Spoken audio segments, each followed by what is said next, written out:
In the bustling frontier town of Oak Ridge Valley, California, Nathan Pierce adjusts his camera equipment with practiced precision. His delicate touch with the fragile glass plates and careful attention to chemical timings marking him as a master of his craft. To the wealthy mine owners and weather-worn settlers who frequent his studio on Main Street, he's simply the town's photographer, the quiet, methodical man who captures their family portraits and documents their special occasions. They see his steady hands and patient demeanor, never suspecting those same hands once held warrants instead of wet plates, tracking the West's most dangerous criminals through 3 territories. Before we jump back in, tell us where you're tuning in from, and if this story touches you, make sure you're subscribed, because tomorrow I've saved something extra special for you. The late morning sun streams through the studio's wide front windows as Nathan meticulously arranges his latest commission, a family portrait for the Hendersons, one of Oak Ridge Valley's prominent mining families.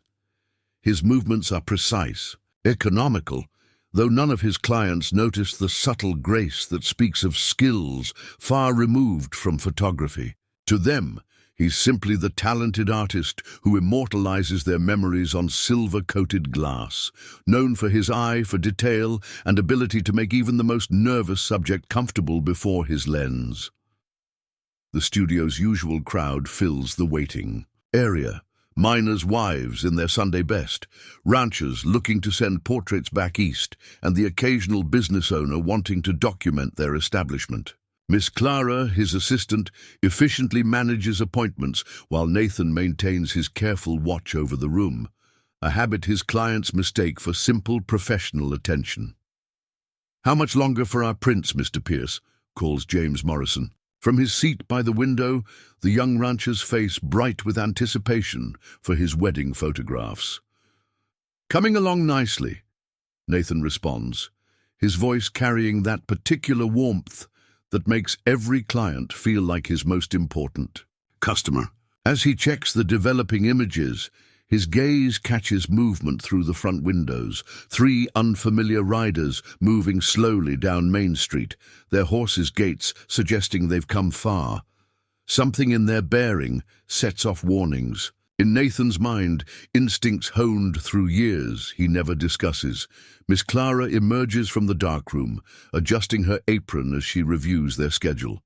"Supply wagons late again?" she mentions quietly as she passes. "3rd time this month." Her concern is evident.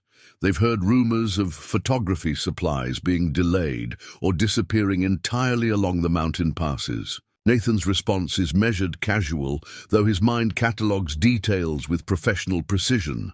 The passes can be treacherous this time of year. He doesn't mention how he's noticed the pattern of these delays, how they correspond with rumors of the Hawkins gang being spotted in the territory. The studio's bell chimes as Sheriff Taylor enters, removing his hat as trail dust swirls around his boots. His expression carries the weight of troubling news. "Nathan, Miss Clara?" He nods in greeting, making his way to the counter. Nathan begins preparing a print he knows the sheriff has been waiting for, though he sees the lawman isn't here for photographs. "Another ranch sold," Taylor says quietly once he's within earshot. "Davidson is placed up by Eagle Creek. Took less than half what it's worth." He doesn't have to explain further. It's the 4th such sale in recent months, each following a similar pattern. Through the windows, Nathan spots the 3 riders again, now dismounted outside the general store. Their gun belts ride low, positioned for quick draws, their movements suggesting experience with violence, though they try to appear casual. He recognizes the telltale signs, just as he recognizes the way they scan building positions, sight lines, possible cover, the same way he once did in another life. "Henderson's store's been having trouble too," Miss Clara adds, her voice carrying concern for their friend and fellow business owner. "Strange accidents, merchandise damaged. She's thinking of selling." Nathan nods, maintaining his gentle demeanor. While his mind works on multiple levels, He's seen this pattern before: systematic pressure on local businesses, strategic acquisition of properties, control of supply routes. The same tactics he once used to track and identify criminal operations across 3 territories. The piano music from the saloon across the street stops abruptly as the 3 riders enter the establishment. The usual afternoon chatter dims as they approach the bar, spurs jingling with each deliberate step. Nathan notices how they position themselves, 1 at the bar, 2 spreading out to cover the room. Professional spacing, practiced intimidation. Through the studio's front window, he observes more riders entering town. The sun catches their gun belts, well-worn weapons carried with the casual confidence of men used to solving problems with violence. They don't realize they're being observed by eyes that once hunted the deadliest outlaws across the frontier, and don't understand that their every movement reveals their intentions to someone who spent years studying exactly this kind of operation.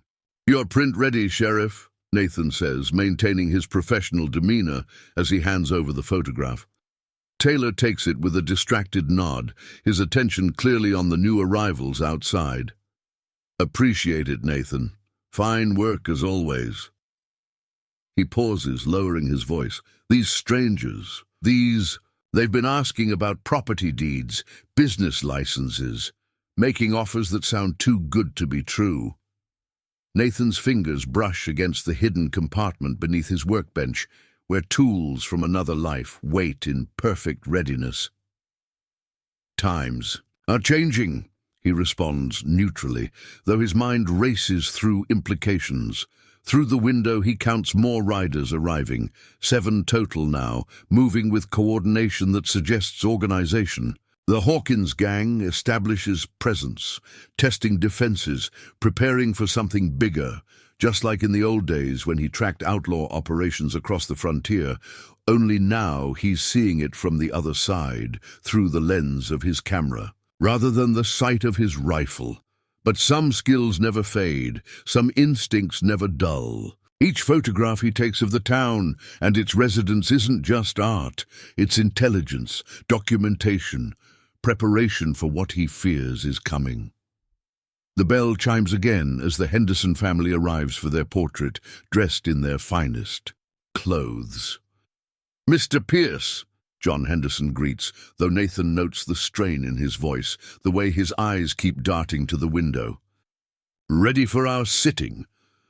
Nathan guides them to his carefully arranged backdrop, his movements relaxed and professional, while his mind catalogues details. How Henderson's sleeve rides up to reveal fresh bruising, how his wife's hands tremble slightly as she arranges their children. "Everything all right, Mr. Henderson?" Nathan asks quietly as he adjusts his camera. The merchant tries to smile, but it doesn't reach his eyes. "Just business troubles, nothing to concern yourself with." But Nathan sees what others might miss, the fear behind the brave face, the same fear he's starting to notice in too many of Oak Ridge Valley's residents.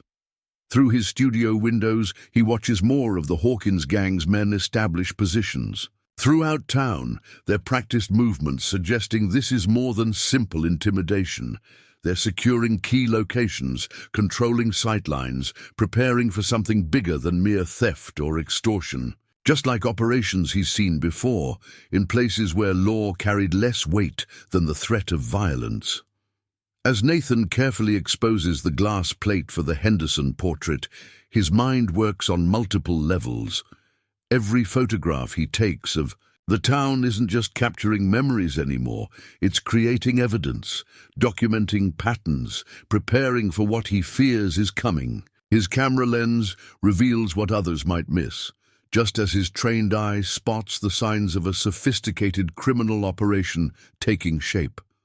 The afternoon light streams through his studio windows as he maintains his careful watch over Main Street, appearing to all the world as nothing more than a dedicated photographer perfecting his craft. But beneath the surface of the gentle artist, another man waits, one who once brought justice to the darkest corners of the frontier, one who recognizes the gathering storm clouds of violence on the horizon. the man they once called the Shadow. Hunter hasn't retired. He's just found a different way to track his prey, a different lens through which to view the gathering darkness. And as he watches the Hawkins gang tighten their grip on Oak Valley, he knows that soon he'll have to decide which identity to embrace: the peaceful photographer who captures memories, or the relentless hunter who once tracked justice. Across the Western Territories, Miss Clara returns from helping the Hendersons gather their belongings, her expression troubled as she organizes the day's appointments. "Nathan," she whispers, closing her ledger, "young Tommy from the telegraph office dropped this off while you were with the clients." She slides a carefully folded note across the counter. Nathan reads it with seeming casualness, though his trained eye immediately decodes. Through his window, Nathan watches one of the strangers enter the bank across the street, his stance suggesting military training beneath the casual swagger. The man's boots catch Nathan's attention. Cavalry issue, but with custom modifications he's seen before. His mind flashes to a wanted poster from 2 years ago, before he changed his own identity. Jacob "Boot" McCullough, known for running protection rackets that ended with legitimate businesses being forced out, then bought for pennies on the dollar. He begins cleaning his camera equipment for the day's next session. Nathan's fingers move with deliberate precision across each piece. To his clients, it appears as nothing more than professional attention to detail, but each movement also allows him to maintain perfect awareness of the hidden compartment beneath his workbench, where his old Remington Model 1875 waits, perfectly maintained despite years of disuse. The same weapon that brought down the notorious Carson City gang, though none of his current clients would ever connect their gentle photographer with those events. The afternoon continues its usual rhythm as Nathan prepares his chemicals for developing the Henderson portraits. The process requires exact timing, precise measurements, skills that translate well from his previous life's need for patience and precision. Through his studio's strategically placed mirrors, he tracks more of the Hawkins gang arriving in town. Their patterns suggest military precision, likely former Confederate soldiers turned outlaws. Nathan recognizes their formation from skirmishes during the war before he took up manhunting. "Your landscape prints turned out beautifully," Miss Clara comments, laying out the latest batch of photographs Nathan had taken of the surrounding territory. To any observer, they're simply artistic shots of the local scenery. But Nathan's trained eye sees more. Each image carefully documents approaches to town, defensive positions, sightlines that might prove crucial if violence erupts. Every photograph serves dual purposes: art and intelligence gathering, others say. Studio bell chimes again as Sarah Henderson, the merchant's teenage daughter, slips in. "Mama sent me to ask when our portraits might be ready," she says, but her voice carries an undertone of fear. Nathan notices how she positions herself away from the windows, how her eyes dart to the street where more of Hawkins's men patrol. "Should be ready in a few days," Nathan responds warmly, maintaining his photographer's demeanor while his mind calculates implications. The Hendersons wouldn't send their daughter out alone unless something urgent was happening. "Sarah, would you like to see how the developing process works in the dark room?" The girl nods, understanding the offer of privacy. Once inside the red-lit sanctuary of his darkroom, Sarah's composure cracks. "They came to the store again, Mr. Pierce. 3 more of them. Said Papa needs to consider their offer more carefully. Said accidents happen so easily in a place like this." Her voice shakes. "Papa's thinking of selling, says we can't risk staying." Preparing and narrating this story took us a lot of time, so if you are enjoying it, subscribe to our channel. It means a lot to us. Now back to the story. Nathan continues, working with his chemicals, his movements steady, though his mind races through possibilities. He knows the Hawkins gang's reputation, how they systematically take over towns through a combination of violence and legal maneuvering. He'd tracked similar operations before, in his previous life. Through the dark room's hidden observation port, he spots more riders arriving, these ones carrying surveying equipment, though their gun belts suggest their real purpose has nothing to do with legitimate land assessment. "Tell your father the portraits will be ready tomorrow," Nathan says carefully, encoding meaning into simple words, a technique he'd used often in his past life. "I'll deliver them personally." Always good to properly document a family's history. Sarah catches something in his tone, a strength beneath the gentle photographer's demeanor that offers reassurance. The day winds toward evening as Nathan begins storing his more sensitive equipment. Each careful movement allows him to observe the Hawkins gang's increasing control over Oak Ridge Valley. Their operation shows sophistication beyond simple outlaws. Land deeds changing hands, business licenses being reviewed, all while maintaining a veneer of legality that makes direct law enforcement intervention difficult. It's exactly the kind of operation that once required a different kind of justice, delivered from the shadows, by men like the person Nathan used to be. As he locks up his studio for the night, Nathan's mind works on multiple levels. Every photograph he's taken of the town over the past months isn't just art. It's evidence, documentation of a criminal enterprise taking shape.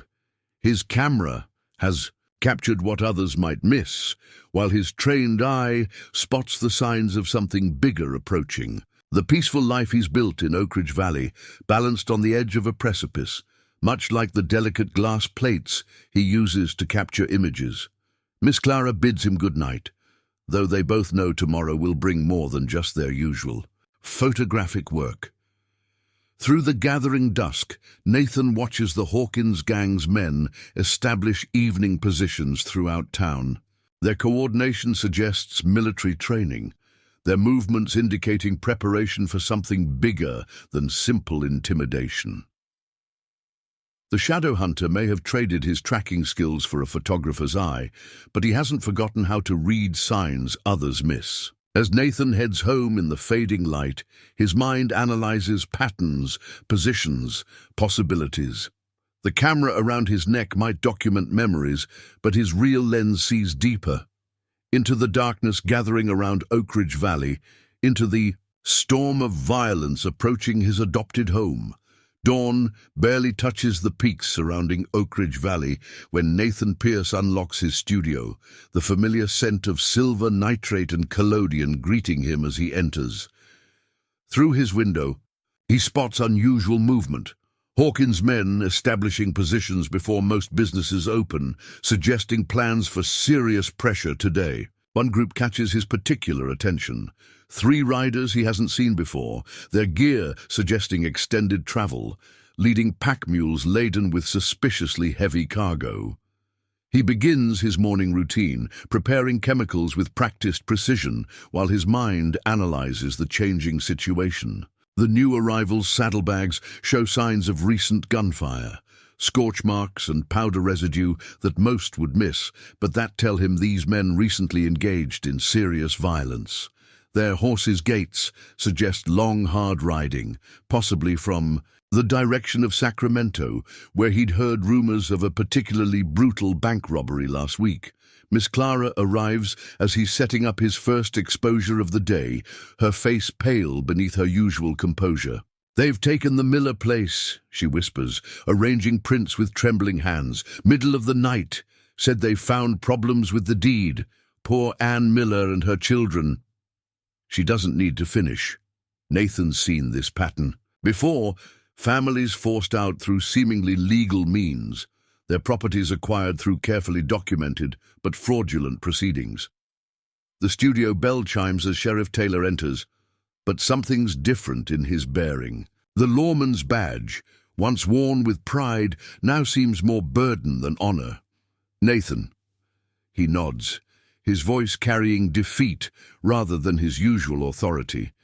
"Might need you to document some property transfers today. Legal requirements, you understand." Nathan's Hands maintain their steady work with his camera equipment, though his mind catalogues details others might miss. The sheriff's gun belt sits slightly askew, suggesting someone recently handled him roughly. A faint bruise shows at his collar, the kind that comes from being grabbed and threatened. Through his window, Nathan spots two of Hawkins' men watching. The lawman with predatory attention. "Willing to help however I can, Sheriff," Nathan responds carefully, coding meaning into mundane words as he learned to do in his previous life. Always good to have proper documentation. His emphasis on the last word carries weight that makes Taylor glance up sharply, catching something in the photographer's tone that suggests more than simple cooperation. The morning progresses as Nathan maintains his cover, each photograph he takes serving multiple purposes. A shot of the new construction at the edge of town reveals how Hawkins' men are positioning guards. A portrait of a local family captures suspicious activity in the background. Every exposure documents the gang's growing control while appearing to be nothing more than a photographer's normal work. The studio's bell chimes again as Jacob "Boot" McCullough himself enters, his cavalry-modified boots marking his steps with distinctive sound. Two men flank him, their manner suggesting serious capacity for violence beneath attempted civility. "Heard you're the man to see about property documentation," McCullough drawls, laying papers on Nathan's counter. "Need these transfers witnessed, properly recorded." Nathan studies the documents with professional attention, though his trained eye catches all the signs of forgery, subtle inconsistencies in the ink, paper stock that's too new for the supposed date, signatures that don't quite match their originals. The same techniques he once used to track criminal organizations through their paper trails.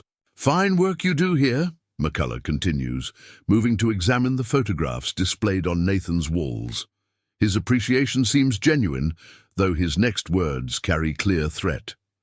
"Shame if anything were to happen to your equipment. Chemicals can be so volatile, I hear. Accidents happen so easily." Nathan maintains his careful demeanor of nervous compliance as he handles the documents, letting them think they see fear when he's actually analyzing their positions, their weapons, their tactical weaknesses. Through strategically placed mirrors, he watches more of Hawkins' men establishing control points throughout town. Their deployment suggests military training, but he spots flaws in their coverage, gaps a man with his experience could exploit. If necessary, the afternoon brings more signs of the gang's expanding operation. Through his lens, Nathan documents a steady stream of surveyors examining properties throughout town, though their equipment shows signs of being props rather than tools. He recognizes the technique, creating paper trails to make their takeover appear legitimate, just like operations he's dismantled before. A subtle signal from Miss Clara warns him moments before Ann Miller slips in through the studio's back door, her face showing signs of recent tears. "They're not just taking properties," she whispers, glancing fearfully at the windows. "I found papers in their wagon while they were forcing us out. Maps, documents about something bigger.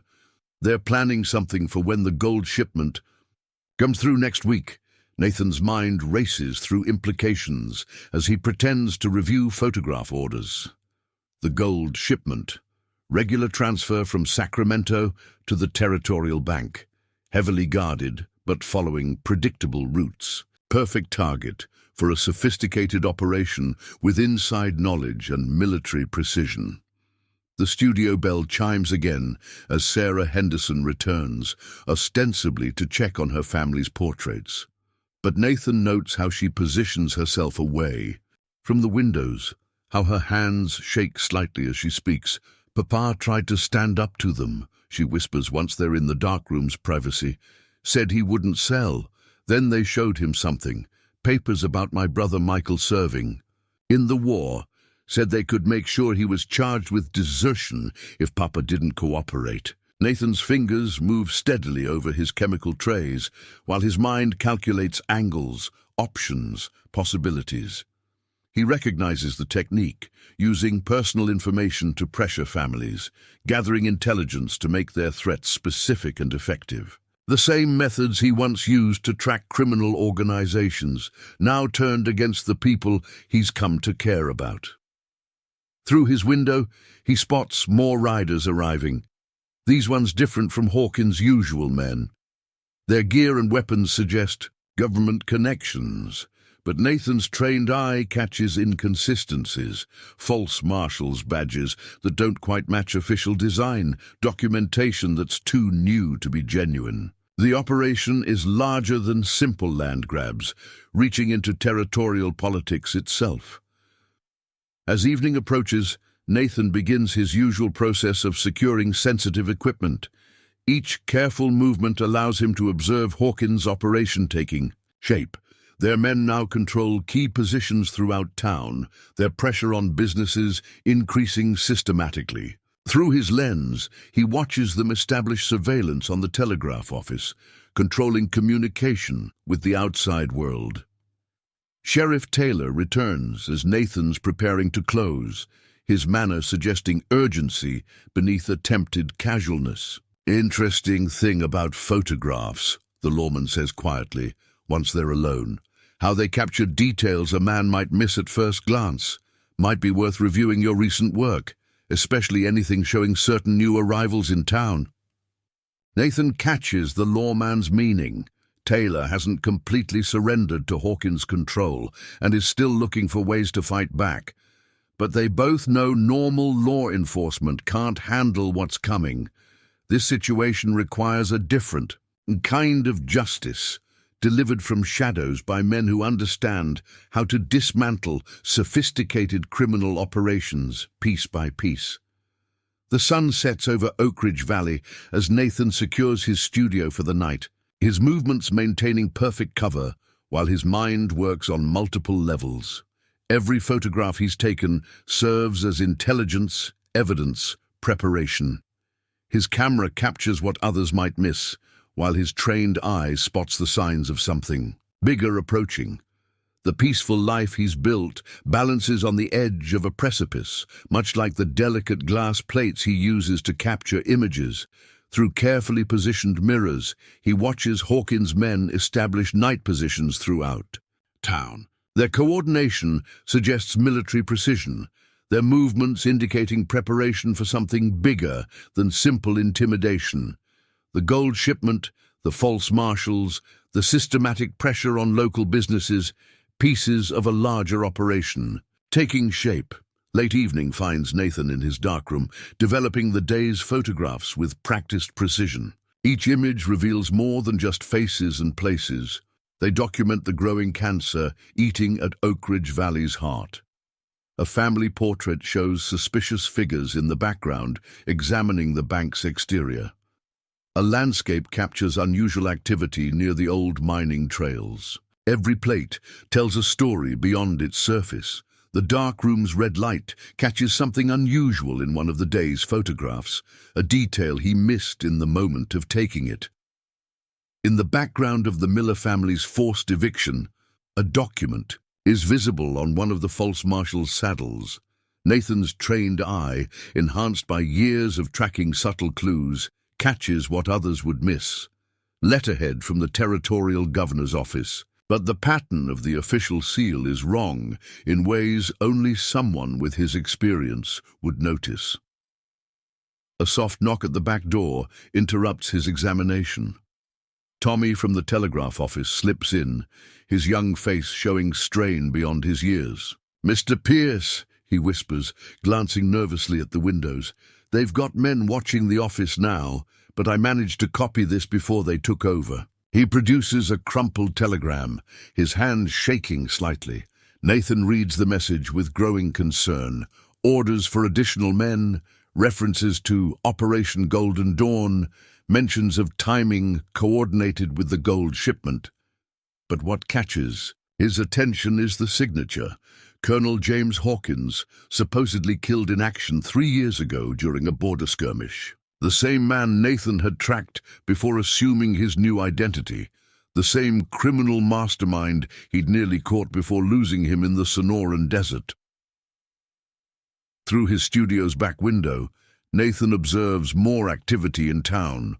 Hawkins' men, establishing guard rotations with military precision, but also something else. Civilian-dressed figures, moving with too much coordination, carrying surveying equipment that doesn't quite match their supposed roles. He recognizes the technique. Advanced scouts preparing detailed intelligence for something bigger than simple robbery. The shadow hunter may have traded his tracking skills for a photographer's eye, but he hasn't forgotten how to read signs others miss. As darkness settles over Oak Ridge Valley, Nathan moves through his closing routine with deliberate care. Each motion allows him to check his hidden preparations. Ammunition carefully stored in hollow camera parts, maps annotated with patrol. Patterns disguised as artistic notes, weapons positioned for quick access behind seemingly innocent equipment. The time for simply watching and documenting has passed. Tomorrow's gold shipment isn't just another target. It's part of something bigger, something that reaches into the territorial government itself. As Nathan secures his studio for the night, his mind works through implications. The shadow hunter chose this quiet life, built this peaceful cover with careful dedication. But some choices are made for us by circumstances. Some battles choose their warriors rather than the other way around. Soon he'll have to decide which identity truly defines him. The peaceful artist who captures memories, or the relentless hunter who once delivered justice from the shadows. But as he watches Hawkins' operation tighten its grip on Oak Ridge Valley, Nathan knows the real question isn't about identity. It's about justice, about protecting good people from predators who think their sophistication makes them untouchable. Sometimes the only way to fight shadows is with deeper shadows, and few know that darkness better than the man they once called the Shadow Hunter. Pre-dawn darkness shrouds Oak Ridge Valley as Nathan moves silently through his studio's hidden basement, a space unknown to even Miss Clara. Oil lamps illuminate walls covered in carefully arranged photographs, not the artistic portraits his clients know, but systematic documentation of Hawkins' operation. Each image reveals something crucial: patrol patterns, guard rotations, tactical positions, a hunter's gallery rather than an artist's display. His fingers trace a particular series of photographs showing the old mining trails. To casual observers, they're simply landscape studies, but Nathan's trained eye sees the strategic value, hidden approaches, concealed paths that bypass Hawkins' security. The same trails he'd once used to track outlaws now offer opportunities for gathering intelligence undetected. A hidden compartment reveals equipment he hasn't touched in years. Not photography gear, but tools from his previous life. A modified Henry rifle with custom sights, specialized for long-range work. A gun belt designed for quick draws rather than show. Most importantly, a leather folder containing documentation of his past hunts, including his incomplete file on Colonel James. Hawkins, the sound of approaching horses draws him back upstairs. Through carefully positioned mirrors, he watches an unusual group arrive. 5 riders wearing expensive Eastern suits, their manner suggesting government connections. But Nathan spots inconsistencies in their presentation. Gun calluses that don't match their supposed professions, subtle signals exchanged that suggest military training. Special agents from the Territorial Governor's office, Miss Clara reports when she arrives, her voice carrying carefully controlled fear. Here to oversee property transfers. They're gathering everyone at the town hall. She pauses, glancing at the windows where Hawkins' men maintain their watch. Nathan, they're carrying documentation with the governor's seal, but something seems wrong. Wrong how? Nathan asks quietly, though he suspects the answer. His years tracking criminal organizations taught him that the most dangerous operations often hide behind official authority. The seals, the signatures, they're perfect. Too perfect. Clara's voice drops lower. My father worked in the governor's office for 20 years. These documents, they're better than the real ones. Nathan's mind races through implications as he prepares his camera equipment for the day. Professional forgers, government-level resources, military precision, pieces of a larger puzzle taking shape. Through his lens, he watches the false agents establish positions throughout town, their deployment suggesting preparation for something beyond simple property seizures. The studio bell chimes as Sarah Henderson slips in, her face pale with urgency. "Mr. Pierce," she whispers once Nathan ushers her into the dark room's privacy. "I overheard them talking. The gold shipment, it's not just one transfer. They're planning something bigger, something about Operation Golden Dawn and territorial reserves." Nathan's hands maintain steady work with his chemicals while his mind analyzes this new information. The territorial gold reserve, millions in precious metal, scheduled for transfer to the new federal depository, a target that would require sophisticated planning, official cooperation, and military precision to hit. Through the dark room's hidden observation port, he spots more activity on Main Street. The false agents are gathering townspeople, their manner suggesting practiced intimidation beneath civil facades. But Nathan notes details others might miss. How they position themselves to control clear lines of fire, how their weapons remain within easy reach despite their official presentation. "Your father still have those old mining maps?" Nathan asks Sarah carefully, maintaining his photographer's demeanor while his mind works on multiple levels. "The ones showing the Spanish tunnels?" Sarah's eyes widen slightly with understanding. "In his store office, behind the false cabinet wall."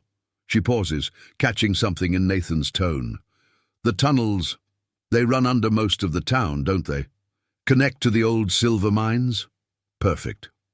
Nathan remembers similar tunnel networks from his hunting days, how outlaws used them to move unseen, how he learned to turn such passages against them. Through his window, he watches more of Hawkins' men establish control points throughout town, never suspecting the real surveillance happens from below. The morning progresses as Nathan maintains his cover, each photograph serving multiple purposes. A shot of the town hall meeting documents the false agents' positions. A portrait of a local family captures suspicious supply movements in the background. Every exposure builds intelligence while appearing as nothing more than a photographer's normal work. Miss Clara returns from delivering prints, her composure cracking slightly once they're alone. "They're not just seizing properties anymore," she whispers, arranging papers with trembling hands. "They're changing records, creating new deeds dating back years. The bank manager, Judge Wilson, they're all cooperating, or being forced to." Nathan's mind calculates implications as he reviews the day's developing photographs. Through his lens, he's documented systematic takeover of key positions: the telegraph office, the assayer's office, the county records building. All the pieces needed to make their operation appear legitimate. The studio bell chimes as sheriff. Taylor enters, but his presence carries new urgency. "Nathan," he says quietly once they're alone in the dark room, "just got word from a friend in Sacramento. The territorial reserve shipment, it's not just gold. Something about special government, prototypes, new weapons being developed. These agents showed papers authorizing them to provide security." Nathan's hands maintain steady work with his equipment while his mind races through possibilities. Advanced weapons would explain the level of sophistication in Hawkins' operation, the military precision of his men. Through strategically placed mirrors, he watches more riders arrive, these ones different from the others. Their gear suggests serious combat experience, their weapons customized for professional work. "There's more," Taylor continues, his voice barely above a whisper. "Remember that bank robbery in Sacramento last week? Just found out what they really took. detailed plans for the territorial reserve security measures, complete documentation of transfer protocols, guard rotations, everything. Perfect preparation for something bigger than simple theft. Nathan's mind connects pieces as he pretends to check chemical mixtures. Hawkins isn't just planning to rob a shipment. He's positioning to take control of the entire territorial gold reserve, using Oak Ridge Valley as his base of operations. The afternoon brings more signs of the operation's scope. Through his lens, Nathan documents a steady stream of activity. Supply wagons arriving under heavy guard, sophisticated equipment being moved into key buildings, communication lines being established between strategic positions. Every detail suggests preparation for major military action.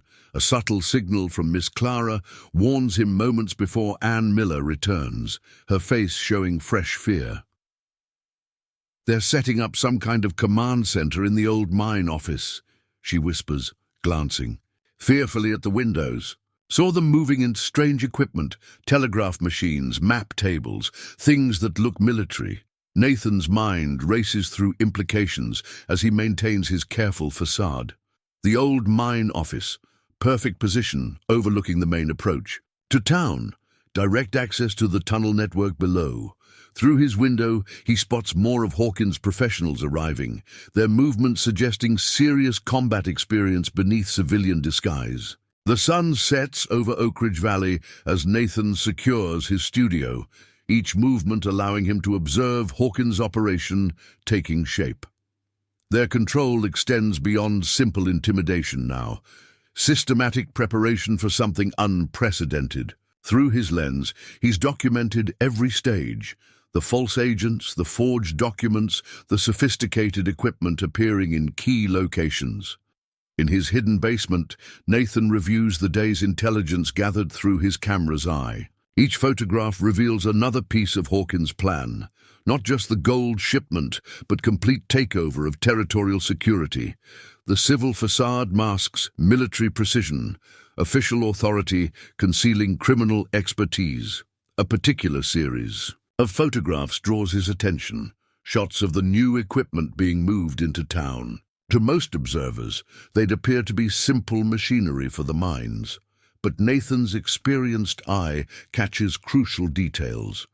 Modified telegraph equipment designed for encrypted communications, surveying tools that double as range-finding devices. For long-distance shooting, map cases whose dimensions suggest military planning tables rather than simple mining charts. The sound of horses moving through back alleys draws him to another observation post. Through carefully positioned mirrors, he watches an unusual exchange, one of the false agents passing documents to a figure whose bearing suggests serious military training. Nathan's enhanced vision, developed through years of tracking outlaws, in darkness catches details others would miss. Cavalry officers' insignia partially concealed under civilian clothes. A distinctive sword scar visible when the man turns. His mind flashes to an old wanted poster, Major William Blade Harrison, former Union cavalry officer turned mercenary. Last seen leading precision raids on military installations using his inside knowledge to bypass security. The presence of someone with Harrison's expertise suggests Hawkins' operation has resources beyond normal criminal organizations. Footsteps above signal Miss Clara's return from her evening errands. Her coded knock confirms it's safe to emerge from the hidden basement. "Nathan," she whispers once he appears, "something's happening at the telegraph office. They're receiving messages in some kind of code, not normal Morse signals." Through his window, Nathan observes unusual activity around the telegraph office. The operators Hawkins installed are using a modified key pattern he recognizes from his war days, a sophisticated military cipher that suggests government-level training. More pieces connecting to form a darker picture. "Found something else," Clara continues, producing a crumpled paper she managed to retrieve from the trash behind the assayer's office. "They're not just documenting gold shipments. Look at these markings." Nathan studies the partial document with tactical precision. The notations indicate something beyond precious metal: geological surveys, depth measurements, structural assessments of the old mine system. His mind races through implications. The tunnel network beneath Oakridge Valley isn't just a means of covert movement. It's part of Hawkins's larger strategy, a subtle signal from his rooftop observation post. 3 quick flashes of lamplight warns of more unusual movement. Through strategically placed mirrors, Nathan tracks a group of riders approaching from the East Trail. Their horses carry specialized equipment he recognizes from his hunting days: demolition charges, blasting caps, the kind of tools used for sophisticated mining operations, or for collapsing tunnel systems to cover escape routes. "Where's the geological report?" he asks Clara quietly, his photographer's demeanor masking urgent purpose. "The one Judge Wilson commissioned last year about the old Spanish silver mines?" "In the county records office," she responds, then catches his meaning. "The same office they took control of yesterday. Nathan, the report showed how all the old tunnels connect, didn't it? How do they form a complete network under the whole territory?" Perfect. Nathan's mind calculates possibilities as he pretends to clean his camera equipment. Hawkins isn't just planning to steal the gold shipment. He's preparing to use Oakridge Valley's underground network for something bigger. The same tunnels that once carried silver could now move an entire territorial reserve, making it disappear beneath the very ground they stand on. Through his lens, he watches more of Hawkins' specialists arrive, men carrying mining equipment that shows signs of recent use. Their boots are caked with distinctive red clay that Nathan recognizes from his tracking days. The same soil found in the deepest Spanish silver mines, suggesting they're already working in the tunnel system. The studio's hidden observation port reveals another crucial detail. The false agents are establishing regular patrols that specifically avoid certain areas of town. Nathan's trained eye spots the pattern. They're working around specific points where the tunnel network comes closest to the surface, leaving those approaches deliberately uncovered. A knock at the back door interrupts his analysis. "Sheriff." Taylor enters through the secret entrance Nathan showed him earlier, his face carrying fresh concern. "Got word from my contact in the territorial capital," he whispers, producing a telegram. "That prototype weapons shipment accompanying the gold reserve, it's not just guns. They're moving something called Project Thunder, some kind of new explosive the Army's developed, supposedly powerful enough to level mountains." Nathan's mind races through implications as he maintains his cover of reviewing photographs. Explosives capable of reshaping terrain, combined with detailed knowledge of the tunnel network and sophisticated military planning. The operation is larger than mere theft. Hawkins is positioning to completely transform the territory's landscape itself. Through carefully positioned mirrors, he watches another group arrive.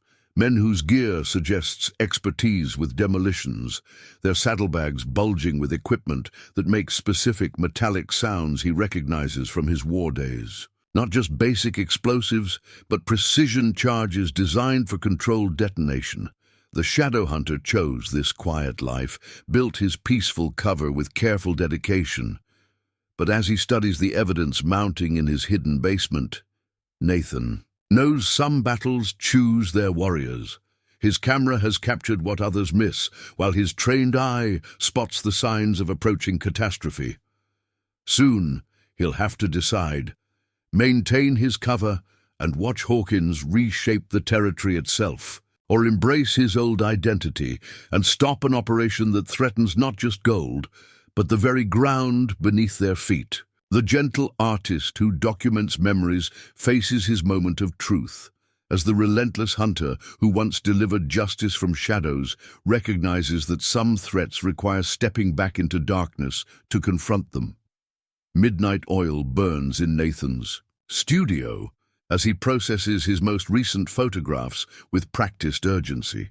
Each image emerges from the chemical bath revealing crucial details: demolition charges being moved into the old mine office, range-finding equipment positioned on strategic rooftops, specialized drilling machinery that suggests plans for expanding the tunnel network. But it's a seemingly innocent landscape shot that catches his particular attention.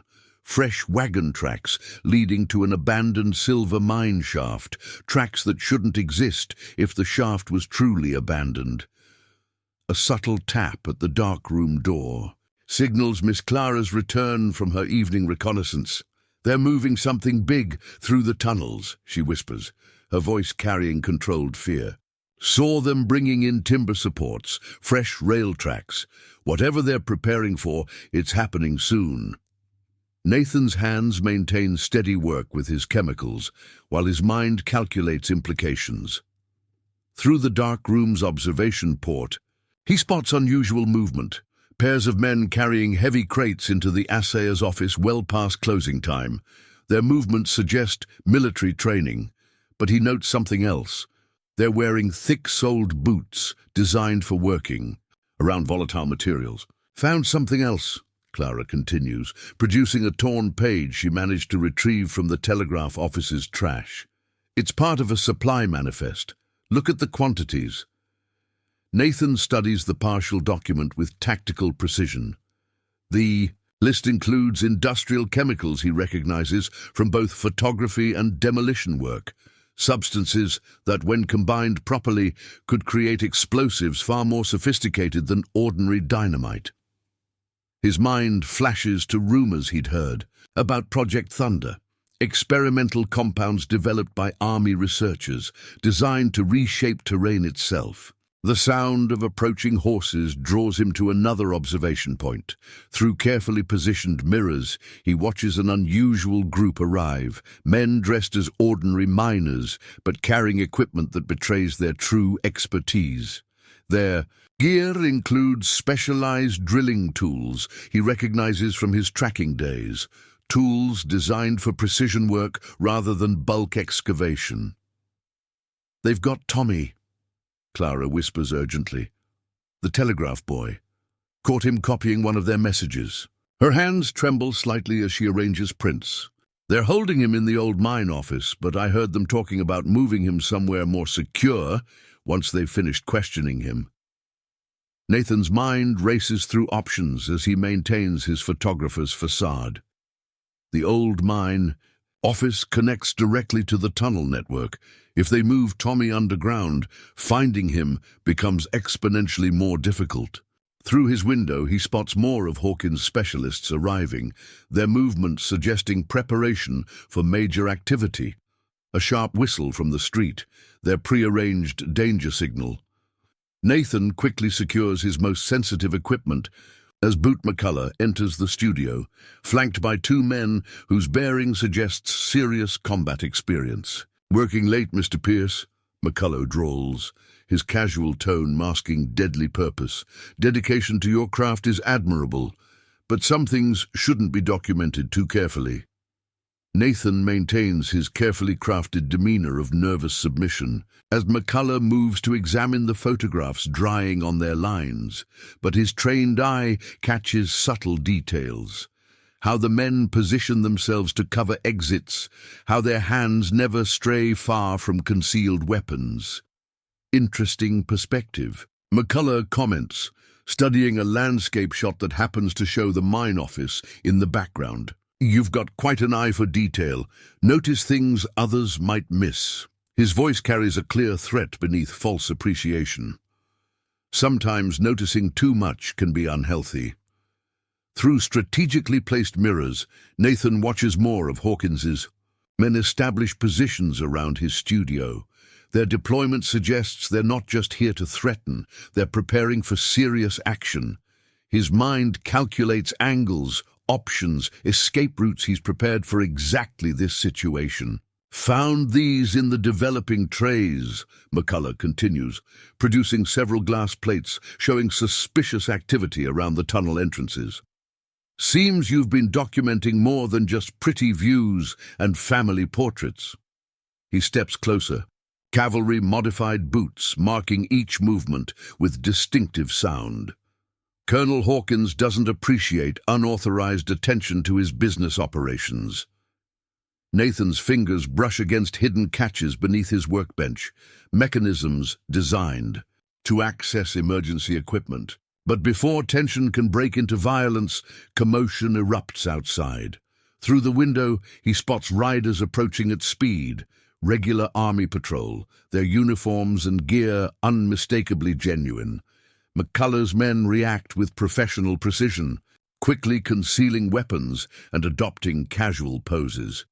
"We'll continue this discussion later," McCullough says quietly, his tone promising future consequences. "Meantime, might want to consider focusing your lens on safer subjects." The moment they leave, Nathan moves to another observation post. Through carefully hidden peepholes, he watches the army patrol interact with Hawkins's false agents. The exchange seems routine, but his trained eye catches crucial details: how certain papers are displayed prominently, how specific phrases are emphasized.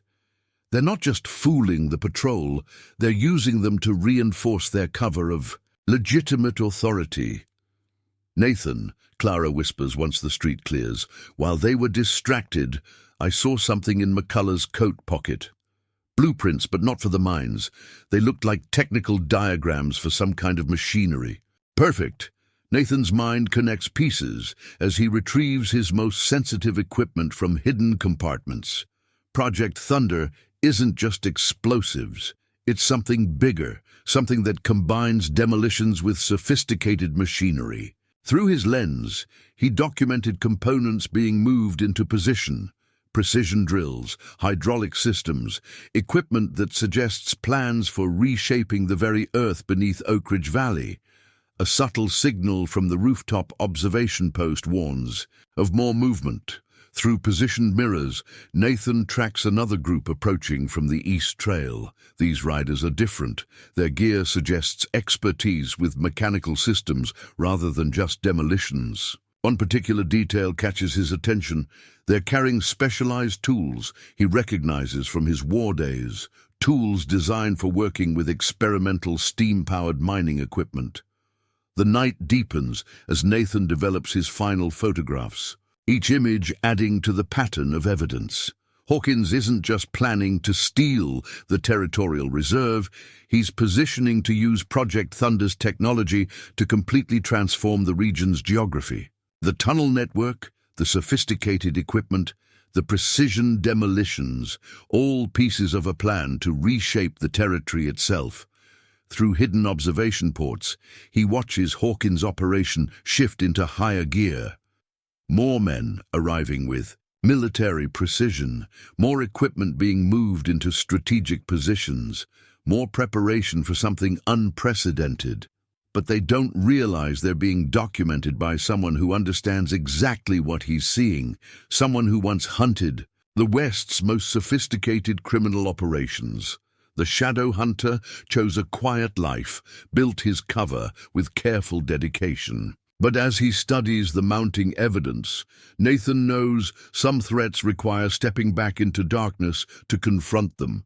His camera has captured what others miss, while his trained eye spots the signs of approaching catastrophe. The time for simply documenting has passed. Now he must decide how to act on everything he's discovered. A quick series of taps at the back door interrupts his thoughts. Sheriff Taylor enters through the secret entrance, his face carrying fresh urgency.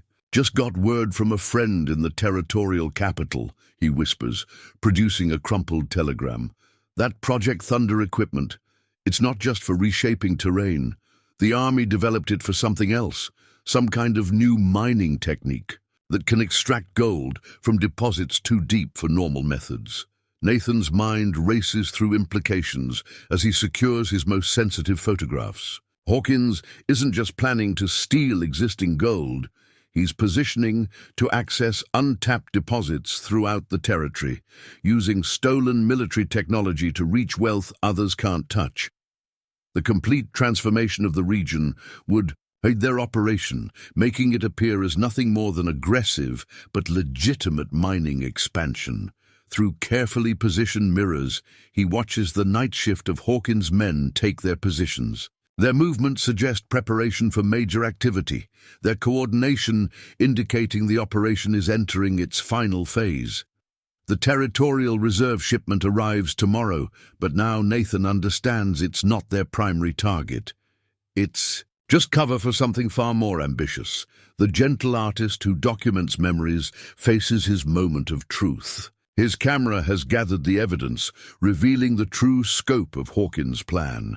Now, the relentless hunter who once delivered justice from shadows must decide how to stop an operation that threatens not just gold, but the very ground beneath their feet.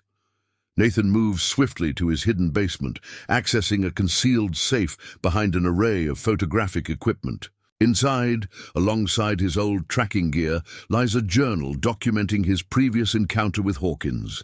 Detailed notes about the Colonel's tactics, his tendencies, his weaknesses. But one particular entry catches his attention. References to experimental mining equipment Hawkins had stolen during the war, technology that was supposedly destroyed, but now appears to be part of Project Thunder. A distinctive pattern of footsteps above signals Miss Clara's return with new intelligence. "They're modifying the assay as equipment," she whispers once they're secure, "adding strange mechanisms to the gold testing machines. And I found this." She produces a torn blueprint showing technical diagrams of something that combines mining drills with sophisticated pressure chambers. Through carefully positioned observation ports, Nathan watches more specialists arrive, engineers wearing the insignia of the Army Corps of Inventors, though his trained eye spots inconsistencies in their credentials. Their equipment includes precision tools he recognizes from classified military research he encountered during his hunting days. Devices designed to detect mineral deposits deep underground. "The telegraph boy," Clara continues urgently. "Before they caught him, Tommy managed to copy part of a coded message. Something about resonance mining and harmonic extraction. Said it didn't make sense, but he remembered it exactly." Nathan's mind connects pieces as he retrieves certain photographs from their hidden storage. The terms trigger memories from his war days. Rumors of secret army experiments using sound waves to locate and extract precious metals, technology deemed too dangerous for practical use because of its effects on surrounding terrain. The studio's concealed periscope reveals unusual activity at the mine office. Through his enhanced optics, Nathan observes Hawkins' men installing equipment that seems to combine elements of telegraph machinery with specialized tuning devices. His experience tracking military shipments during the war helps him recognize components, precision frequency generators, harmonic resonators, equipment designed to focus and direct powerful sound waves. A sharp whistle from their rooftop lookout warns of approaching danger. Nathan quickly secures sensitive materials as heavy boots sound on the stairs. But instead of McCullough's men, a different visitor enters, Dr. James Wilson, the town's physician, his face showing barely controlled fear. "They brought in more injured men," Wilson whispers, once Nathan confirms the studio is secure. "Not from fighting, something else. Burns I've never seen before, but also strange vibration injuries. Internal damage like nothing in my medical texts."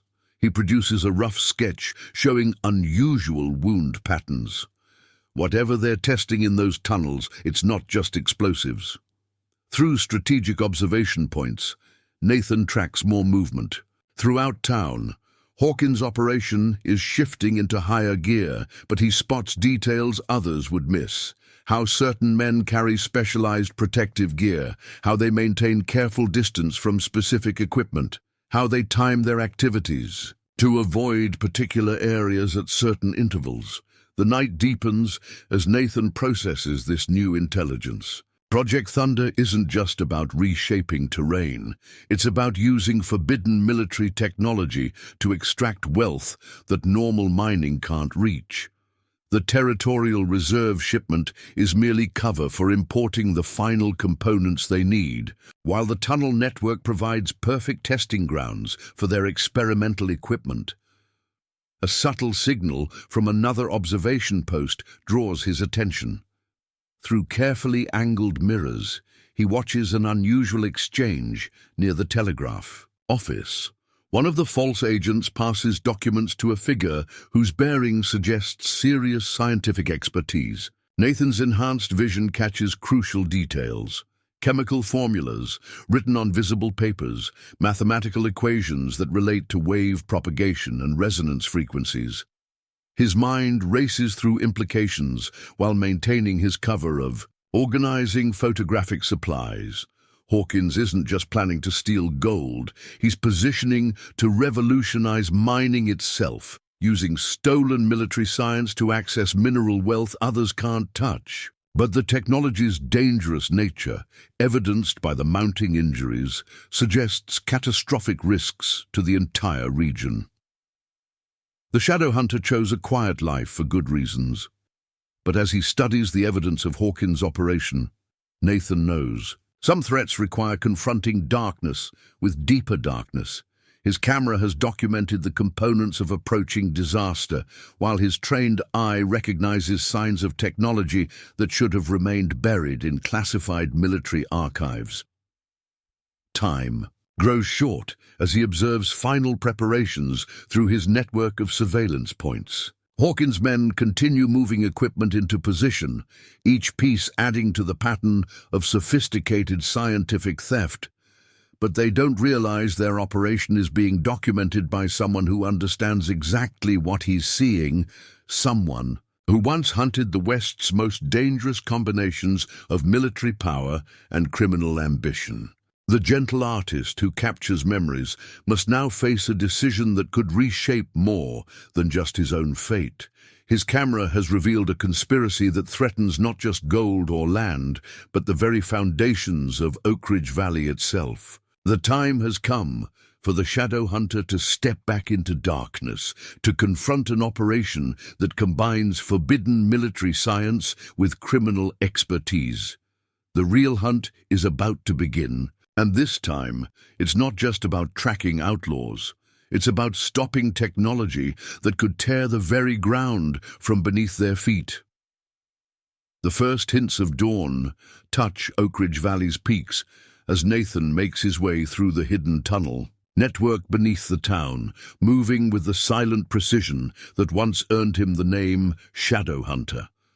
His photographer's satchel now carries different tools, not camera equipment, but items carefully selected from his old hunting gear. Each step takes him closer to the heart of Hawkins' operation, guided by detailed maps he's created through weeks of careful observation. The tunnels show signs of recent work: fresh timber supports, newly laid rail tracks, power cables running along carefully carved channels. But Nathan's trained eye spots details others would miss: subtle marks on the walls indicating test sites for the resonance mining equipment, scorch patterns that suggest failed experiments with the dangerous technology.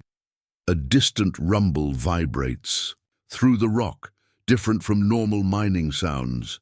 Nathan recognizes the frequency from his war experience, similar to experimental weapons he'd encountered while tracking military shipments.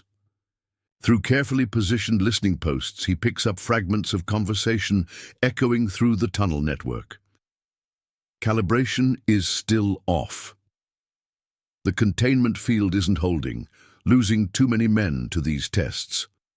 His mind calculates implications while maintaining perfect stealth. Hawkins' operation isn't ready yet. They're still struggling to control the stolen technology. The territorial reserve shipment isn't just cover. They need its gold to continue funding their dangerous experiments. A subtle signal from above, 3 quiet taps in a specific pattern, warns of movement near one of his prearranged escape routes.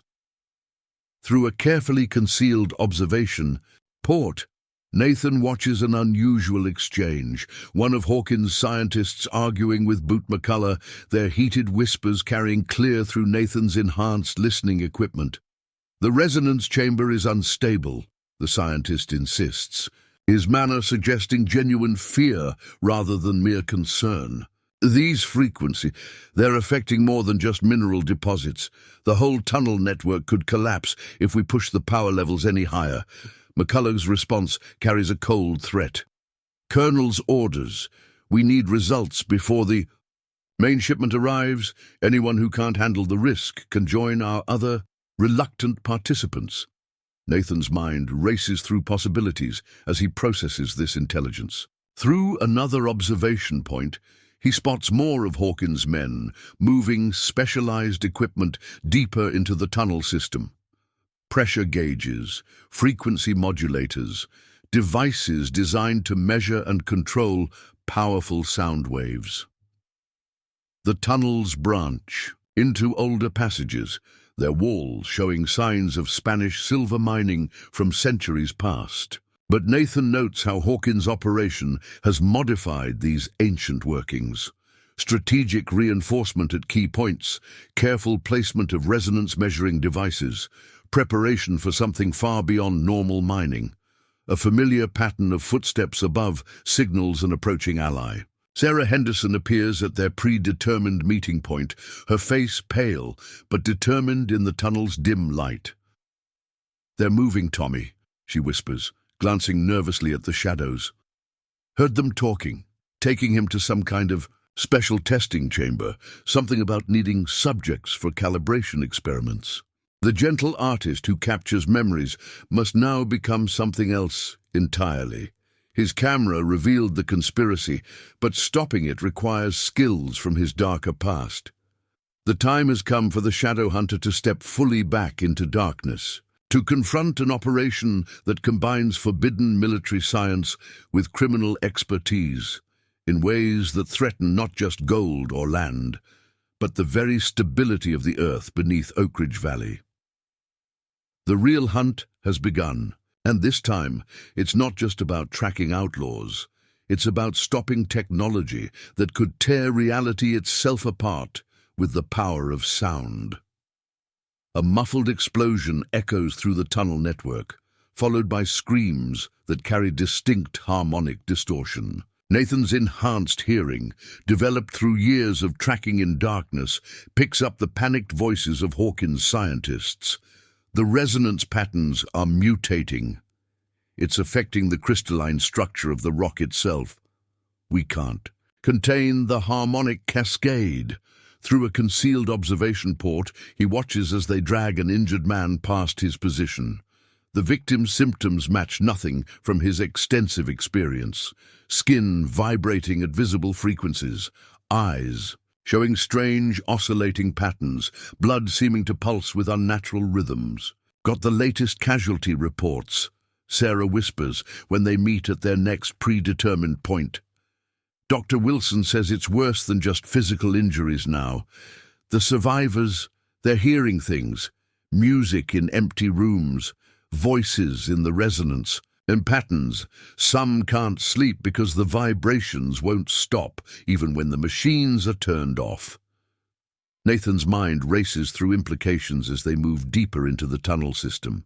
Through strategically placed detection equipment, devices he'd modified from his photographic tools to measure sonic disturbances, he tracks increasing instability in the cave network's acoustic properties. A hidden cache behind loose rocks yields more intelligence, technical diagrams smuggled out by one of Hawkins' terrified engineers. The schematics show something far more ambitious than mere mining equipment. A massive resonance engine designed to generate standing waves powerful enough to liquefy solid rock, using the entire tunnel network as a giant acoustic chamber. "There's more," Sarah continues, producing a crumpled page torn from her father's ledger.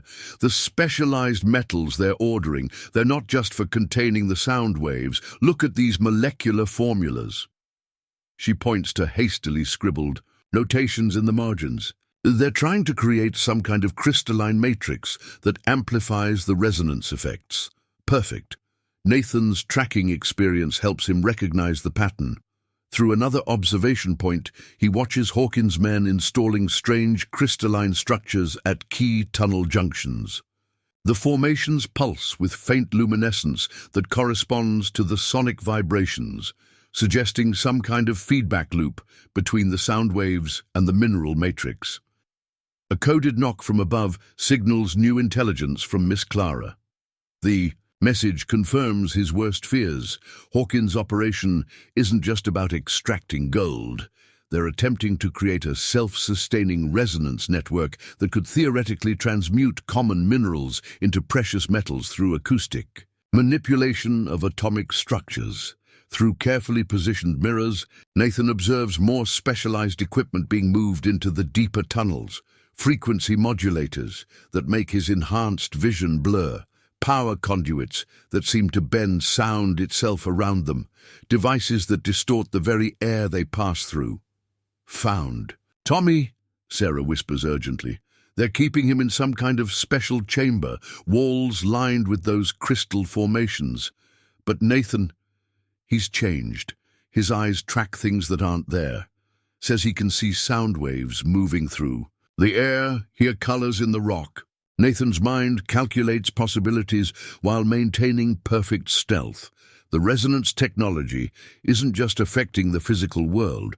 It's somehow influencing human consciousness itself, creating perceptual changes that suggest dangerous interaction between sound waves and neural patterns.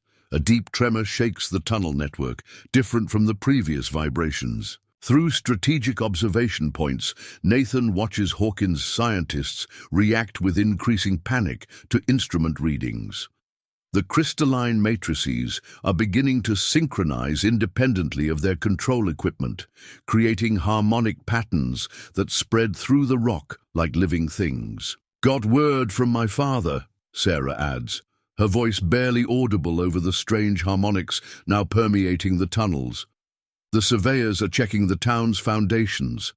They're finding changes in the underlying granite. The resonance waves are altering its basic structure, making it behave like something between solid and liquid. Nathan's experience tracking classified military projects helps him recognize the implications. Through another hidden port, he observes Hawkins' lead scientist arguing with McCullough, their heated discussion revealing crucial details about the operation's true scope. The harmonic matrices are achieving quantum coherence. The transmutation effect is spreading beyond the test chambers. We're losing control of the entire resonance network. The morning light filtering through shaft openings takes on strange qualities as Nathan makes his way through the tunnel system. His enhanced senses detect subtle changes in the air itself, oscillating patterns that suggest reality's fundamental structure is being affected by the sonic experiments. Through his surveillance network, he tracks mounting evidence of impending catastrophe. Hawkins' men continue pushing their stolen technology beyond safe limits, each test bringing stronger reactions from the crystalline matrices they've created. But they don't realize their desperate experiments are being monitored by someone who understands exactly what's at stake, someone who once hunted the military's most dangerous combinations of science and ambition. The gentle photographer who documents memories must now become something else entirely. His camera revealed the conspiracy's surface, but stopping it requires confronting dangers beyond normal human experience. The time has come for the Shadow Hunter to step fully into darkness, to face an operation that threatens not just land or gold, but the very fabric of reality itself. The real hunt transcends normal tracking now. It's become a race to prevent technology that could literally shake the world apart with the power of sound, to stop an experiment that blurs the line between physical law and nightmare.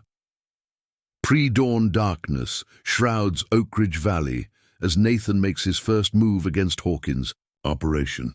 His photographer's steady hands now handle different tools, lockpicks working with surgical precision on the assayer's office door, each movement calculated to avoid detection by the guards stationed nearby.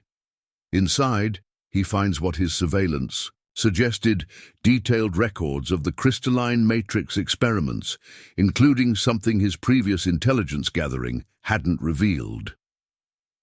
Quantum resonance alignments, he mutters, studying the technical diagrams under carefully shielded lamplight.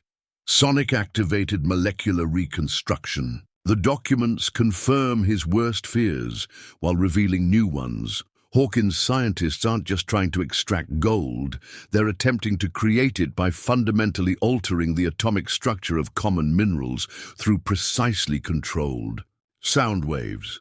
A subtle change in the night's ambient noise alerts him seconds before heavy boots sound on the boardwalk outside. Nathan slips into a pre-prepared hiding spot as Boot McCullough enters, accompanied by a figure whose bearing suggests serious scientific expertise. Through concealed observation slits, he watches their midnight meeting while his enhanced hearing catches every word. The harmonic catalyst is ready, the scientist reports, spreading new diagrams across the assayer's desk. Once the territorial reserve arrives, its gold content will provide the quantum signature we need to begin mass transmutation. His hands shake slightly as he points to complex mathematical formulae. But these energy calculations, the power requirements are exponential. The resonance effect could spread beyond our control. McCullough's response carries deadly certainty. Colonel's orders stand. The operation proceeds tomorrow, whatever. The risks. Anyone who interferes joins our test subjects in the deep chambers. Perfect. Nathan's mind calculates implications while maintaining absolute stillness. Through gaps in the office's wooden walls, he spots more of Hawkins' men moving specialized equipment toward the mine entrances. Resonance amplifiers, whose design suggests military origins, power generators modified for sonic conversion, devices that make the air itself waver with strange distortion patterns. The moment they leave, he moves to examine the technical diagrams more closely. His training in analyzing classified documents helps him spot crucial details: safety warnings deliberately removed, danger thresholds intentionally exceeded, fail-safe systems purposefully bypassed. Hawkins isn't just being reckless. He's intentionally pushing the technology beyond its design limits. A distinctive scratch pattern on the office's back door, their pre-arranged signal. Sarah Henderson slips in, her face pale in the dim light.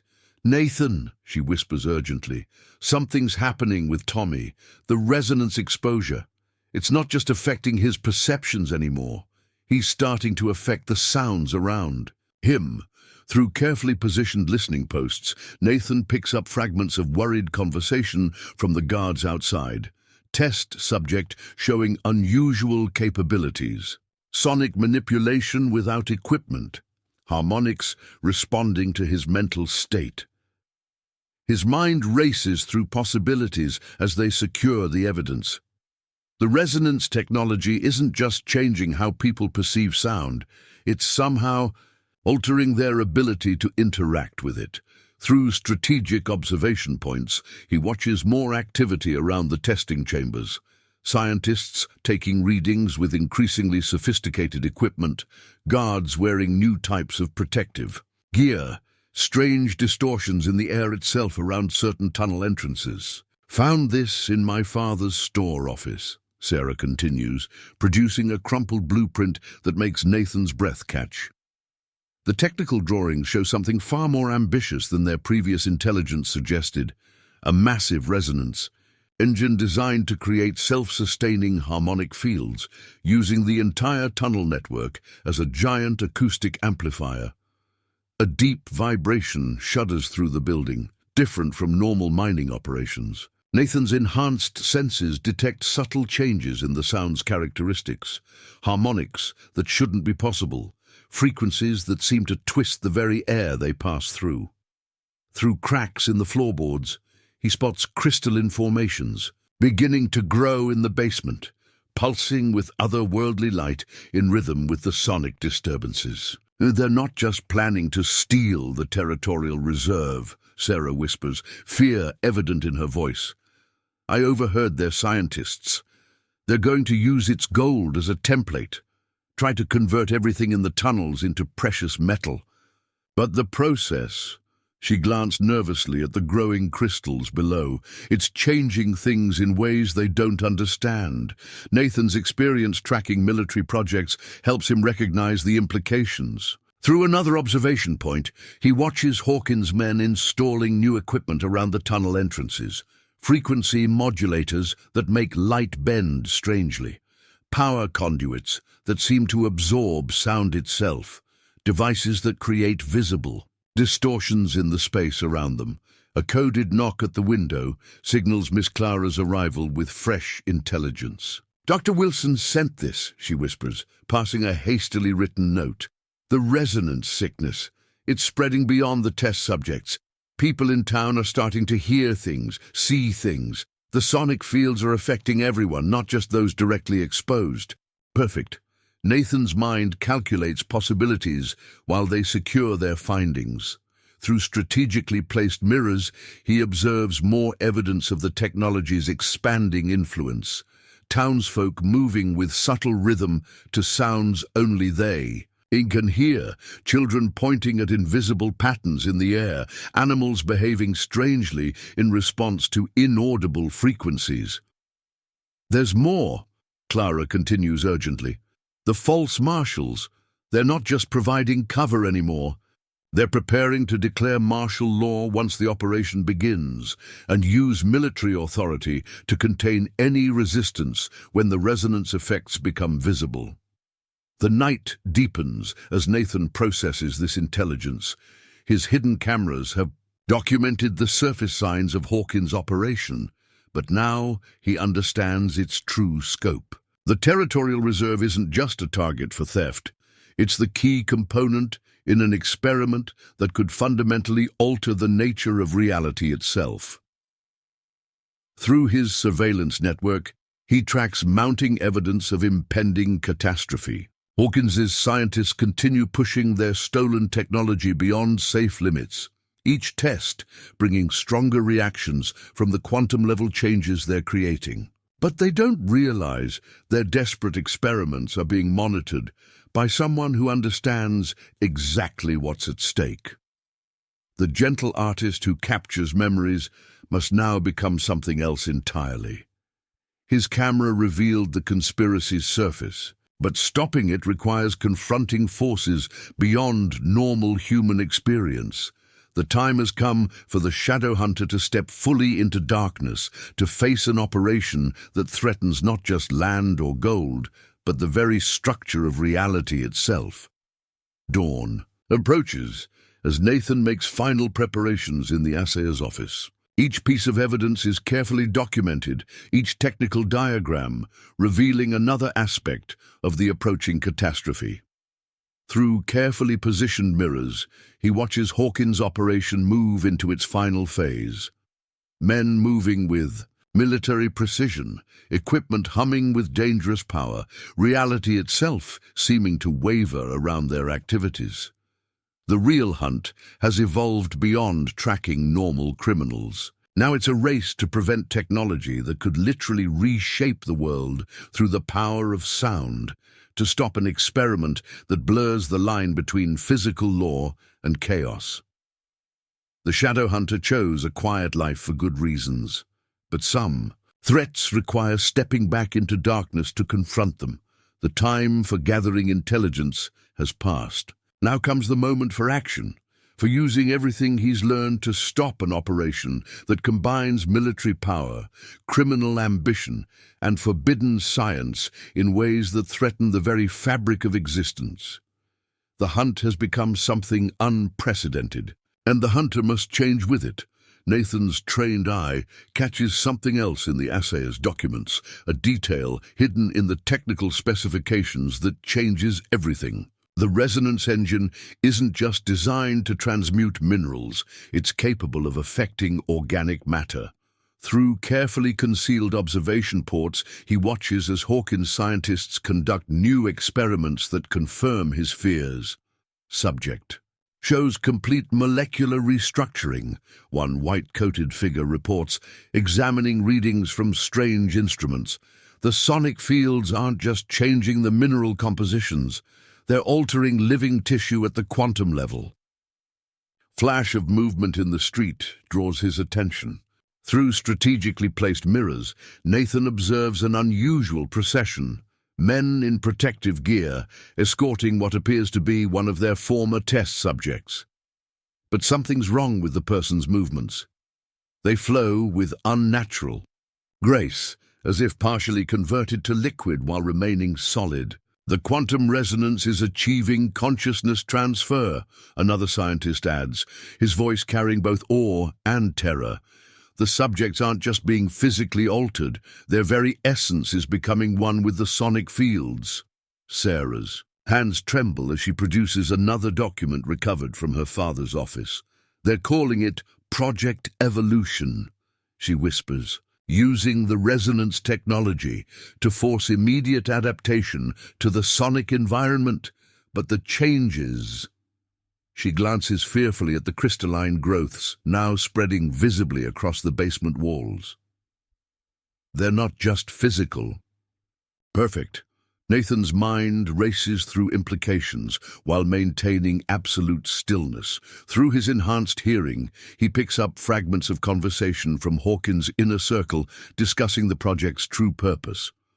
Once the gold transmutation begins, mass conversion of both mineral and organic matter, a new form of existence beyond normal physical limitations. A subtle signal from their rooftop observer warns of approaching danger. Nathan quickly guides Sarah to a concealed exit as heavy boots sound on the stairs. Through hidden peepholes, he watches an unusual meeting. Colonel Hawkins himself has arrived, accompanied by figures whose bearing suggests something beyond military or scientific expertise. The resonance patterns have achieved quantum coherence. One of the new arrivals reports, spreading strange diagrams across the assayer's desk. The sonic fields are no longer just affecting matter, they're creating new forms of it, forms that respond directly to consciousness. Nathan's experience tracking classified military projects helps him recognize the implications. The technology isn't just about creating gold or weapons, it's about fundamentally altering the relationship between mind and matter, using sound waves to bridge the gap between thought and physical reality. Through carefully positioned surveillance points, he observes more evidence of the transformation spreading through town. Subtle changes in how light behaves around certain people, strange harmonics emanating from ordinary objects, moments where solid matter seems to briefly lose its fixed nature. Dr. Wilson's latest report, Clara whispers during their midnight meeting.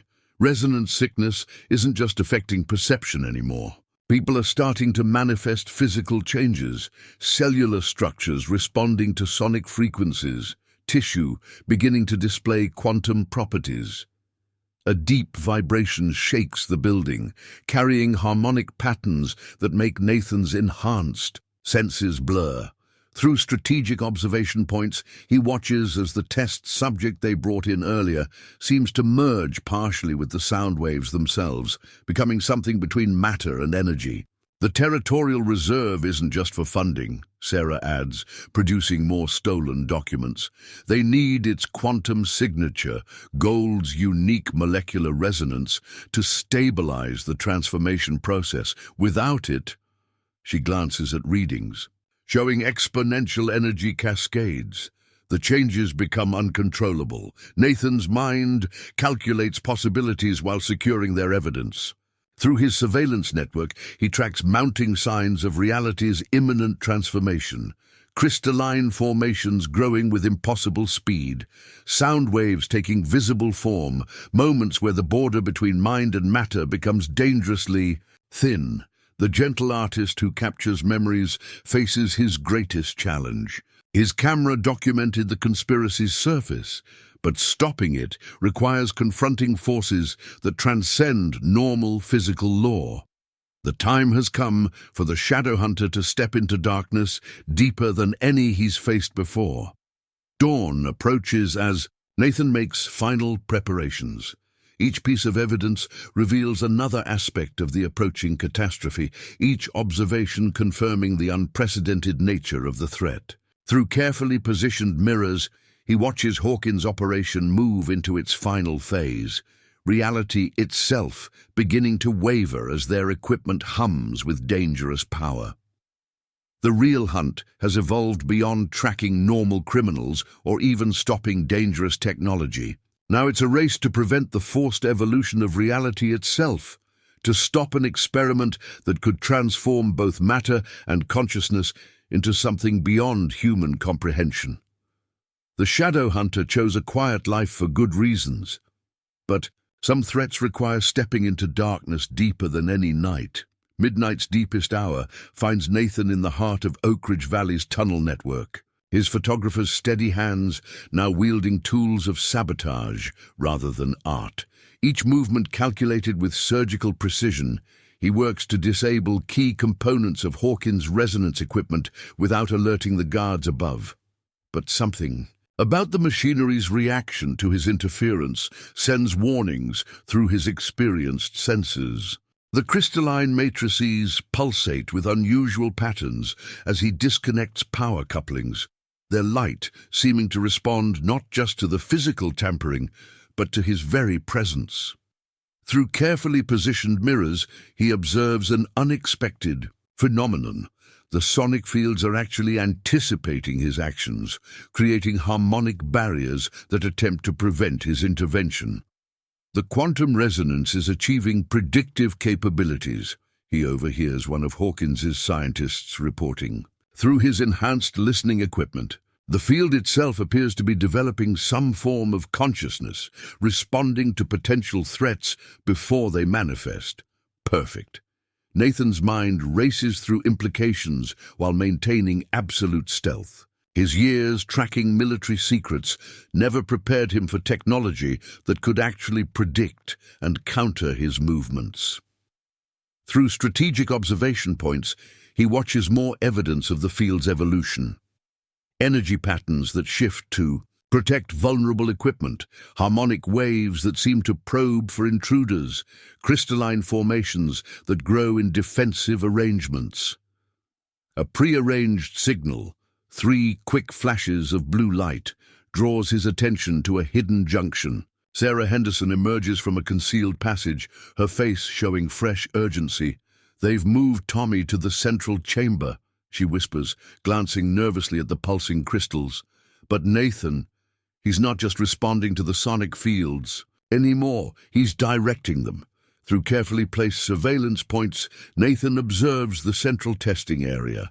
The young telegraph operator floats in a containment field of pure sound, his body partially transformed by quantum resonance. But what catches Nathan's trained eye is how the boy's mere thoughts seem to shape the acoustic energy around him, creating patterns that shouldn't be possible. "Found these in the new equipment shipment," Sarah continues, producing documents that make Nathan's breath catch. The technical specifications describe something far worse than their previous intelligence suggested. Not just a resonance engine, but a quantum consciousness amplifier designed to merge human minds with the sonic fields themselves. A deep vibration shakes the tunnel network, carrying harmonic patterns that make reality itself seem to waver. Through his enhanced senses, Nathan detects a fundamental change in the sound's characteristics. It's no longer just affecting physical matter, but actively reshaping the boundaries between mind and material existence. They're not just transforming people, Sarah whispers, fear evident in her voice. The resonance field, it's using transformed subjects to expand itself. Each person it changes becomes another node in its network, another point of consciousness directing its evolution. Nathan's experience tracking classified projects helps him recognize the implications. Through another observation post, he watches more of Hawkins' test subjects exhibiting impossible abilities, manipulating sound waves with thoughts alone, merging partially with the crystalline matrices existing in states between solid matter and pure energy. A coded knock against the tunnel wall signals Miss Clara's arrival with critical intelligence. "Dr. Wilson's latest findings," she whispers, passing detailed medical notes. "The transformation isn't limited to direct exposure anymore. The resonance field is reaching out through converted subjects, spreading its influence across the entire valley." Perfect. Nathan's mind calculates possibilities while securing evidence of this new threat. Through strategically placed detection, equipment, devices he'd modified from his photographic tools to track sonic anomalies, he measures the field's expanding influence, waves of quantum resonance rippling outward, affecting both organic and inorganic matter in progressively wider circles. "There's more," Clara continues urgently. "The false marshals aren't just preparing for martial law, they're selecting people for forced conversion, choosing who'll become part of the field's conscious network once the resonance engine reaches full power." The night deepens as Nathan processes this intelligence while continuing his sabotage efforts. But each attempt to disable the equipment reveals new complications. Power couplings that repair themselves through sonic manipulation, crystals that grow back stronger when damaged, quantum fields that adapt to preserve their integrity. Through his surveillance network, he tracks mounting evidence of the field's growing consciousness. Hawkins scientists continue pushing their experiments beyond safe limits, each test bringing stronger signs of independent action from the sonic energy itself, but they don't realize their creation is evolving beyond their control, developing awareness that transcends their original intentions. The territorial reserve shipment isn't just about gold anymore, Sarah whispers during their next meeting. They need its quantum signature to stabilize the field's expansion, prevent it from growing too quickly. Without it, she glances at readouts showing exponential consciousness growth. The network could achieve full awareness before they can control it. Nathan's mind races through implications as he observes the central chamber through hidden ports. Tommy's floating form pulses with otherworldly energy, his consciousness seemingly merged with the resonance field itself. But what catches his experienced eye is how the boy's presence appears to be accelerating the technology's evolution, pushing it towards some unprecedented threshold. A subtle signal from above warns of approaching danger. Nathan quickly guides Sarah to a concealed exit as heavy boots sound on the tunnel's metal tracks. Through strategic observation points, he watches an unusual procession. Hawkins himself leading a group of figures whose partially transformed bodies suggest advanced stages of quantum conversion. The field is achieving collective consciousness, one of Hawkins's scientists reports, his voice carrying both awe and fear. The converted subjects are forming a neural network through sonic resonance, sharing thoughts and experiences across quantum channels. Through carefully positioned mirrors, Nathan observes more evidence of the network's development. Test subjects moving with impossible coordination, crystalline formations growing in patterns that suggest shared purpose, reality itself seeming to reshape around their collective will.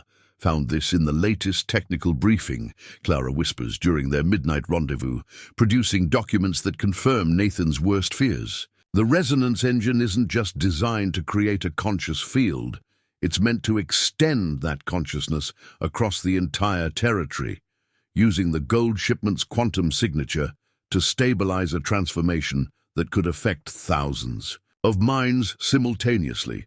The gentle artist who captures memories faces an unprecedented challenge.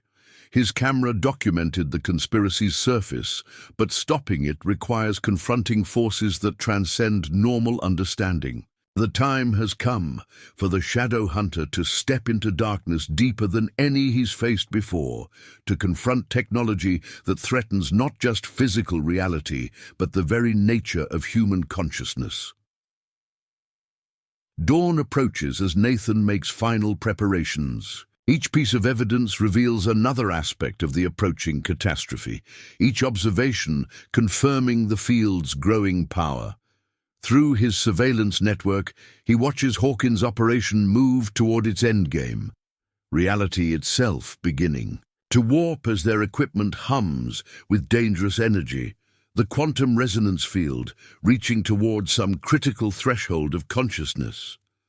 The real hunt has evolved beyond tracking normal threats. Now it's a race to prevent the forced evolution of human consciousness itself, to stop an experiment that could transform individual minds into nodes of a vast sonic network.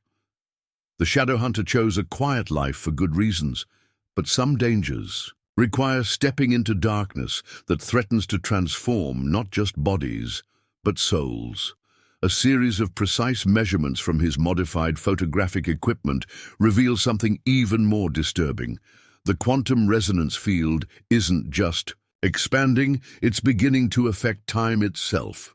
Through carefully placed chronometers, Nathan tracks temporal anomalies spreading outward from the central chamber. Moments where cause and effect become fluid, instances where events seem to happen before their triggers. The consciousness network is achieving temporal awareness. He overhears one of Hawkins' lead scientists reporting through enhanced listening devices. Converted subjects are experiencing the past and future simultaneously, sharing knowledge across not just space, but time itself. Through strategic observation points, Nathan watches this phenomenon manifest. Test subjects reacting to events seconds before they occur, crystalline formations growing into shapes that anticipate future configurations, reality itself seeming to ripple with precognitive potential. "It's worse than we thought," Sarah whispers during their next meeting in a secured tunnel junction. "Tommy, he's not just seeing the present anymore. He's describing events that haven't happened yet, warning about dangers still hours away, and the other subjects are starting to show the same abilities." Perfect. Nathan's mind races through implications while maintaining absolute stealth. His experience tracking military secrets helps him recognize the pattern.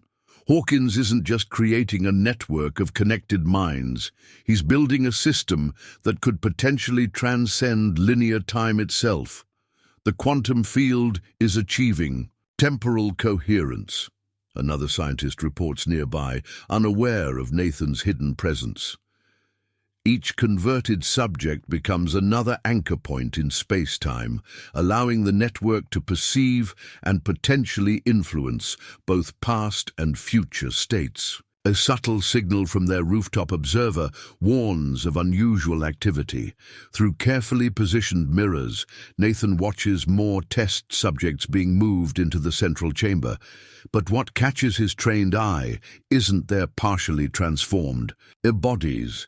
It's how they seem to exist slightly out of sync with normal time, their movements preceding their intentions by fractions of seconds. Dr. Wilson's latest analysis, Clara reports during their midnight rendezvous, producing medical records that confirm their worst fears. The temporal effects aren't just affecting perception, the resonance field is actually altering human neural patterns to process time non-linearly, allowing converted minds to experience multiple moments simultaneously. Through his surveillance network, Nathan tracks mounting evidence of this temporal disruption. Hawkins scientists continue pushing their experiments beyond safe limits, each test bringing stronger signs of time distortion throughout the tunnel system.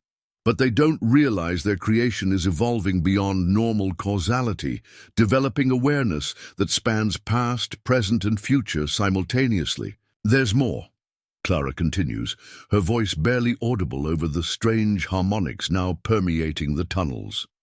"The false marshals. They're not just selecting people for conversion. They're choosing specific moments in time to initiate transformations, creating some kind of temporal lattice across the valley." Nathan's mind calculates possibilities as he observes the central chamber through hidden ports. Tommy's floating form pulses with otherworldly energy, his consciousness seemingly spread across multiple moments at once. But what catches his experienced eye is how the boy's temporal displacement appears to be stabilizing the entire network, anchoring its effects across time itself. A distinctive pattern of movement draws his attention to another tunnel junction. Through carefully positioned detection equipment, he measures increasing temporal anomalies, moments where light behaves as if arriving from future sources, instances where sound waves carry echoes of events yet to occur, points where reality itself seems to bend around nodes of concentrated temporal awareness. The territorial reserve isn't just about quantum signatures anymore, Sarah adds, producing stolen documents that reveal new aspects of Hawkins' plan. They're going to use the gold's molecular stability to anchor their temporal network, preventing the consciousness field from fragmenting across different time streams. Perfect. Nathan's sabotage attempts take on new urgency as he processes these implications. Through strategic observation points, he watches the resonance field's temporal effects growing stronger, test subjects sharing memories across time itself, crystalline formations evolving through future states, reality beginning to blur as past and present overlap. The gentle artist who captures memories faces an unprecedented challenge. His camera documented the conspiracy's physical signs, but stopping it requires confronting forces that transcend time itself. The moment has come for the Shadow Hunter to step into darkness deeper than any he's faced before, to confront technology that threatens not just space, but the very flow of time. Dawn approaches as Nathan makes final preparations. Each piece of evidence reveals another aspect of the approaching catastrophe, each observation confirming the field's growing temporal power. Through his surveillance network, he watches Hawkins' operation move toward its endgame, reality, itself beginning to fracture as their equipment hums with dangerous energy, the quantum resonance field reaching toward some critical threshold of temporal coherence. The real hunt has evolved beyond tracking normal threats or even stopping consciousness. Networks. Now it's a race to prevent the forced evolution of human temporal perception, to stop an experiment that could transform individual minds into nodes of a vast network spanning past, present, and future simultaneously. The Shadow Hunter chose a quiet life for good reasons, but some dangers require stepping into darkness that threatens to transform not just space and mind, but time itself. First light barely touches Oak Ridge Valley's peaks when Nathan's carefully laid countermeasures begin taking effect. Throughout the tunnel network, key components of Hawkins' resonance equipment start failing in precisely calculated sequence. But even as his sabotage unfolds, his enhanced senses detect something wrong in the machinery's death throes, harmonics that suggest the technology isn't just shutting down, but evolving in response to his interference. Through strategically placed mirrors, he watches Hawkins' scientists react with increasing panic to cascading equipment failures. Yet their concern isn't about the damage itself. Their instruments show the quantum field actually growing stronger as its physical anchors collapse, as if the network's consciousness has begun transcending its material components. The resonance. Patterns are achieving independence, one white-coated figure reports urgently, studying readings that make no logical sense. The field isn't just self-aware anymore, it's learning to exist without mechanical support, using converted subjects as living conduits for its effects. Perfect. Nathan's mind races through implications while maintaining tactical precision. His experience tracking military secrets helps him recognize an unprecedented threat, technology evolving beyond its creator's control, developing capabilities that transcend normal physical limitations. A prearranged signal, 4 quick flashes of red light, draws his attention to a hidden junction. Sarah Henderson emerges from concealment, her face showing fresh urgency. "The sabotage worked," she whispers, glancing nervously at pulsing crystals that shouldn't still be active. "But Nathan, the field is adapting. It's using Tommy to stabilize itself, channeling its effects through him somehow. Through carefully positioned observation ports, he studies the central chamber where the young telegraph operator remains suspended in quantum resonance. But something's changed in the boy's appearance. His form seems to exist in multiple states simultaneously, as if different versions of himself are overlapping across parallel moments." "Found these in the latest security briefing," Sarah continues, producing documents that confirm their worst fears. "The technical readings show the quantum field isn't just achieving independence from its machinery, it's beginning to generate its own power through some kind of temporal feedback loop, drawing energy from potential futures to sustain itself. In the present, a deep vibration shakes the tunnel network, carrying harmonic patterns that make causality itself seem to shudder. Through his enhanced senses, Nathan detects fundamental changes in the sound's characteristics, frequencies that suggest the field is actually manipulating the flow of time around itself, creating pockets where past, present, and future begin to blur. "They're not just losing control," Sarah whispers, fear evident in her voice. "The field is actively resisting their attempts to contain it. Each measure they try gets turned around, used to make it stronger. It's like it's learning from their efforts to stop it." Nathan's tactical mind calculates possibilities while maintaining absolute stealth. Through another observation post, he watches Hawkins's security teams rushing to contain growing anomalies throughout the tunnel system. Moments where gravity seems to reverse itself, and points where solid rock becomes temporarily transparent, areas where time flows at different rates than their surroundings. A distinctive scratch pattern on nearby stone signals Miss Clara's arrival with critical intelligence. "Dr. Wilson's latest findings," she reports, passing medical data that makes Nathan's breath catch. "The temporal effects aren't just spreading, they're beginning to compound. Each converted subject is experiencing multiple timelines simultaneously, creating some kind of quantum multiplication effect." Perfect. Nathan's mind processes implications while securing new evidence.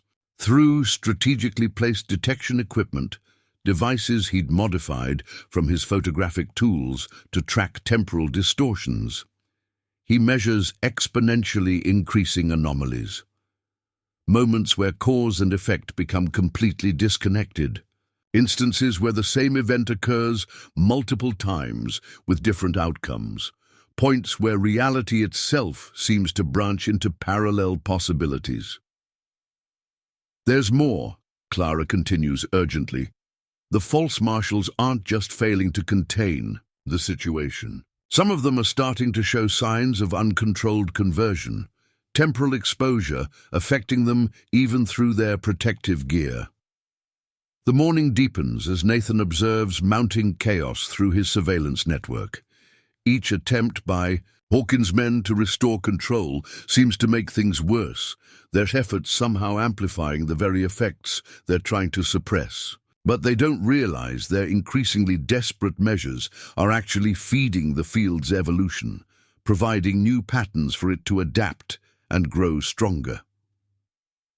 "The Territorial Reserve shipment," Sarah begins during their next meeting, producing stolen documents that reveal new aspects of the crisis. They thought its quantum signature would help them stabilize the field, but these calculations suggest the opposite. If that much gold gets exposed to the temporal resonance, she glances at equations showing catastrophic probability curves. It could trigger some kind of cascading reality failure. Nathan's mind races through possibilities as he observes the central chamber through hidden ports. Tommy's floating form pulses with impossible energies, his consciousness seemingly spread across multiple timelines at once. But what catches his experienced eye is how the boy appears to be serving as some kind of quantum focal point. His presence somehow preventing total temporal collapse, even as it amplifies the field's other effects. A subtle signal from above warns of approaching danger. Nathan quickly guides Sarah to a concealed exit as heavy boots sound on the tunnel's metal tracks. Through strategic observation points, he watches an unusual procession. Hawkins himself leading a group of partially converted subjects whose forms seem to flicker between different states of existence. The field is achieving quantum supremacy. One of Hawkins' lead scientists reports, his voice carrying both awe and terror. It's not just affecting individual moments anymore, it's beginning to rewrite probability itself, changing what's possible within its area of influence. Through carefully positioned mirrors, Nathan observes more evidence of reality's increasing instability. Test subjects manifesting abilities that violate physical law, crystalline formations growing into shapes that shouldn't be mathematically possible, moments where the very rules of existence seem to become fluid and negotiable. Found this in the latest equipment readings, Clara whispers during their midnight rendezvous, producing data that confirms their worst fears. The quantum field isn't just evolving anymore.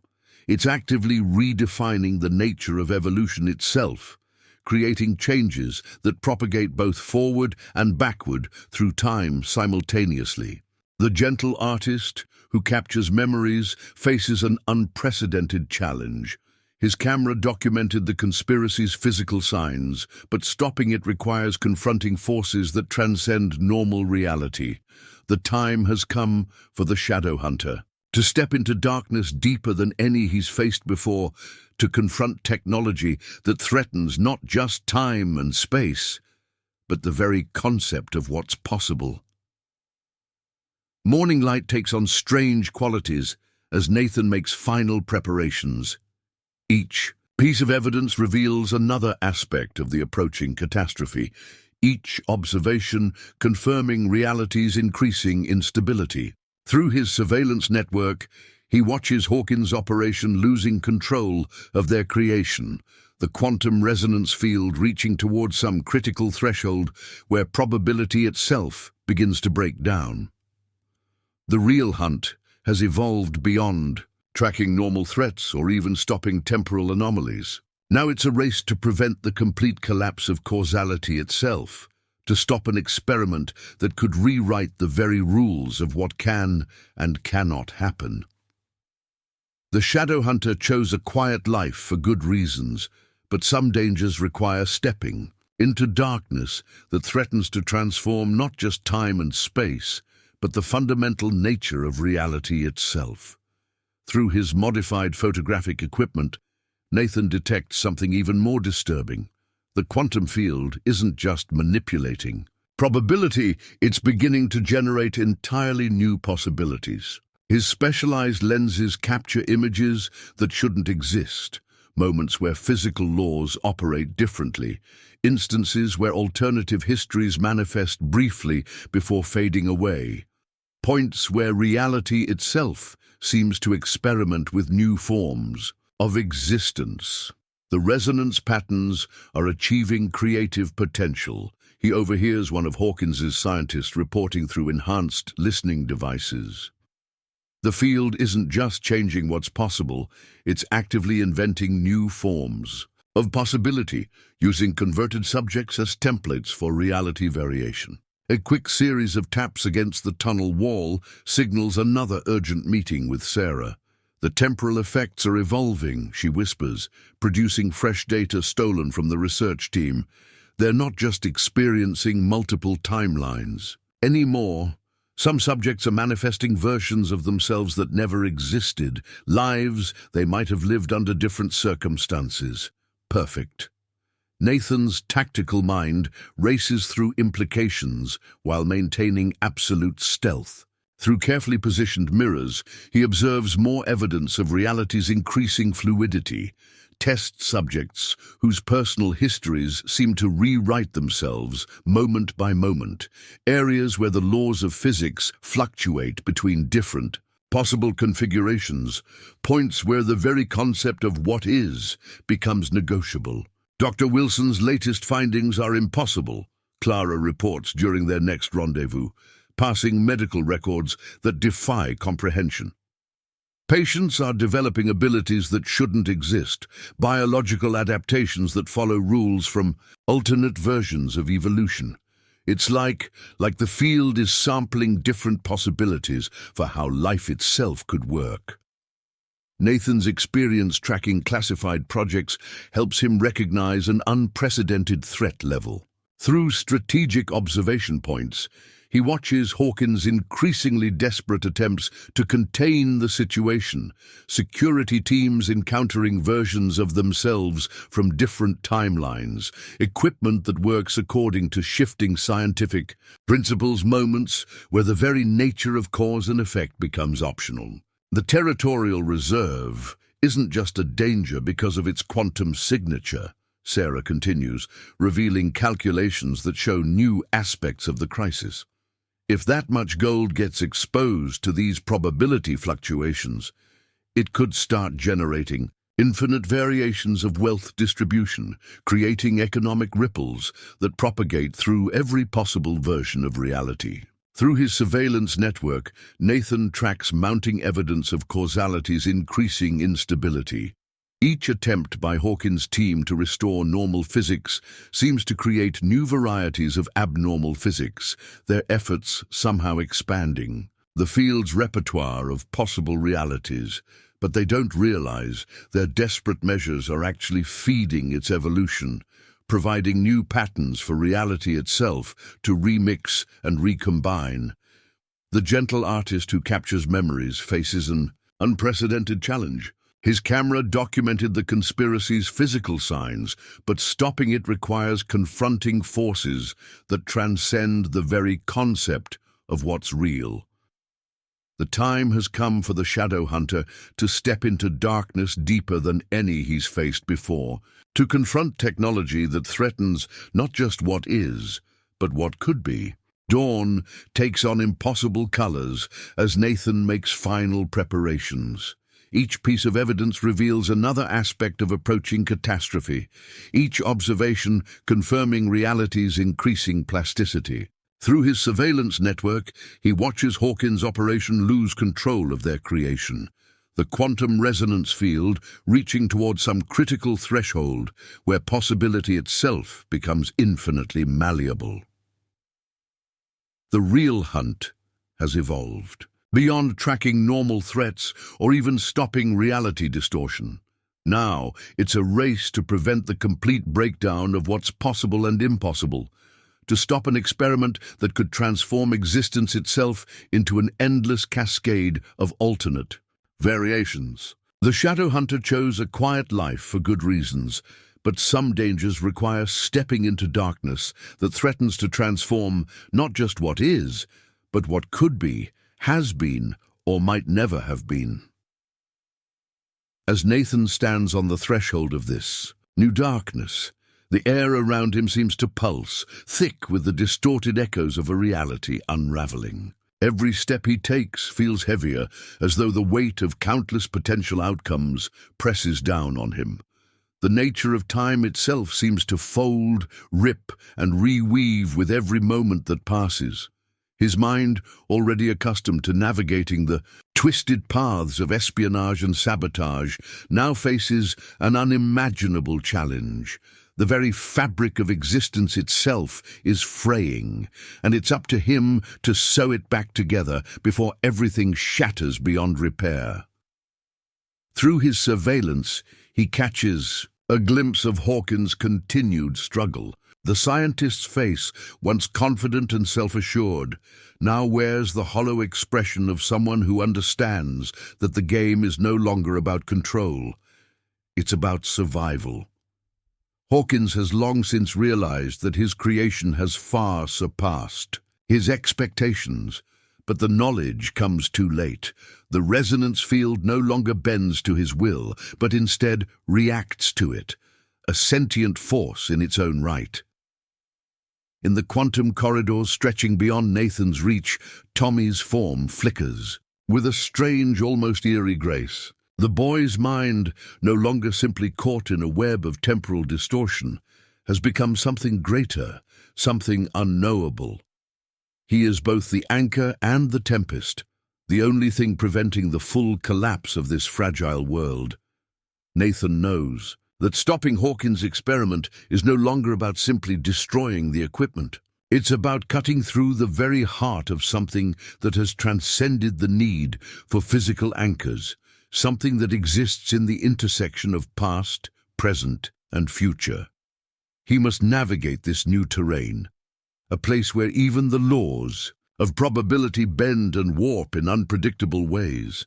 Every choice, every action could bring about an infinite cascade of consequences. "I don't know if we can stop this," Sarah whispers, her voice tight with fear as they meet again in the shadows. "It's changing too fast, Nathan. What if we're too late? What if we are too late?" The harsh reality of their situation hangs in the air, thick with uncertainty. But Nathan refuses to entertain the idea of failure.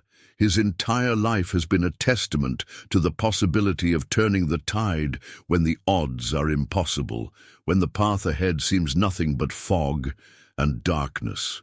"We're not too late," he responds, his voice low and steady.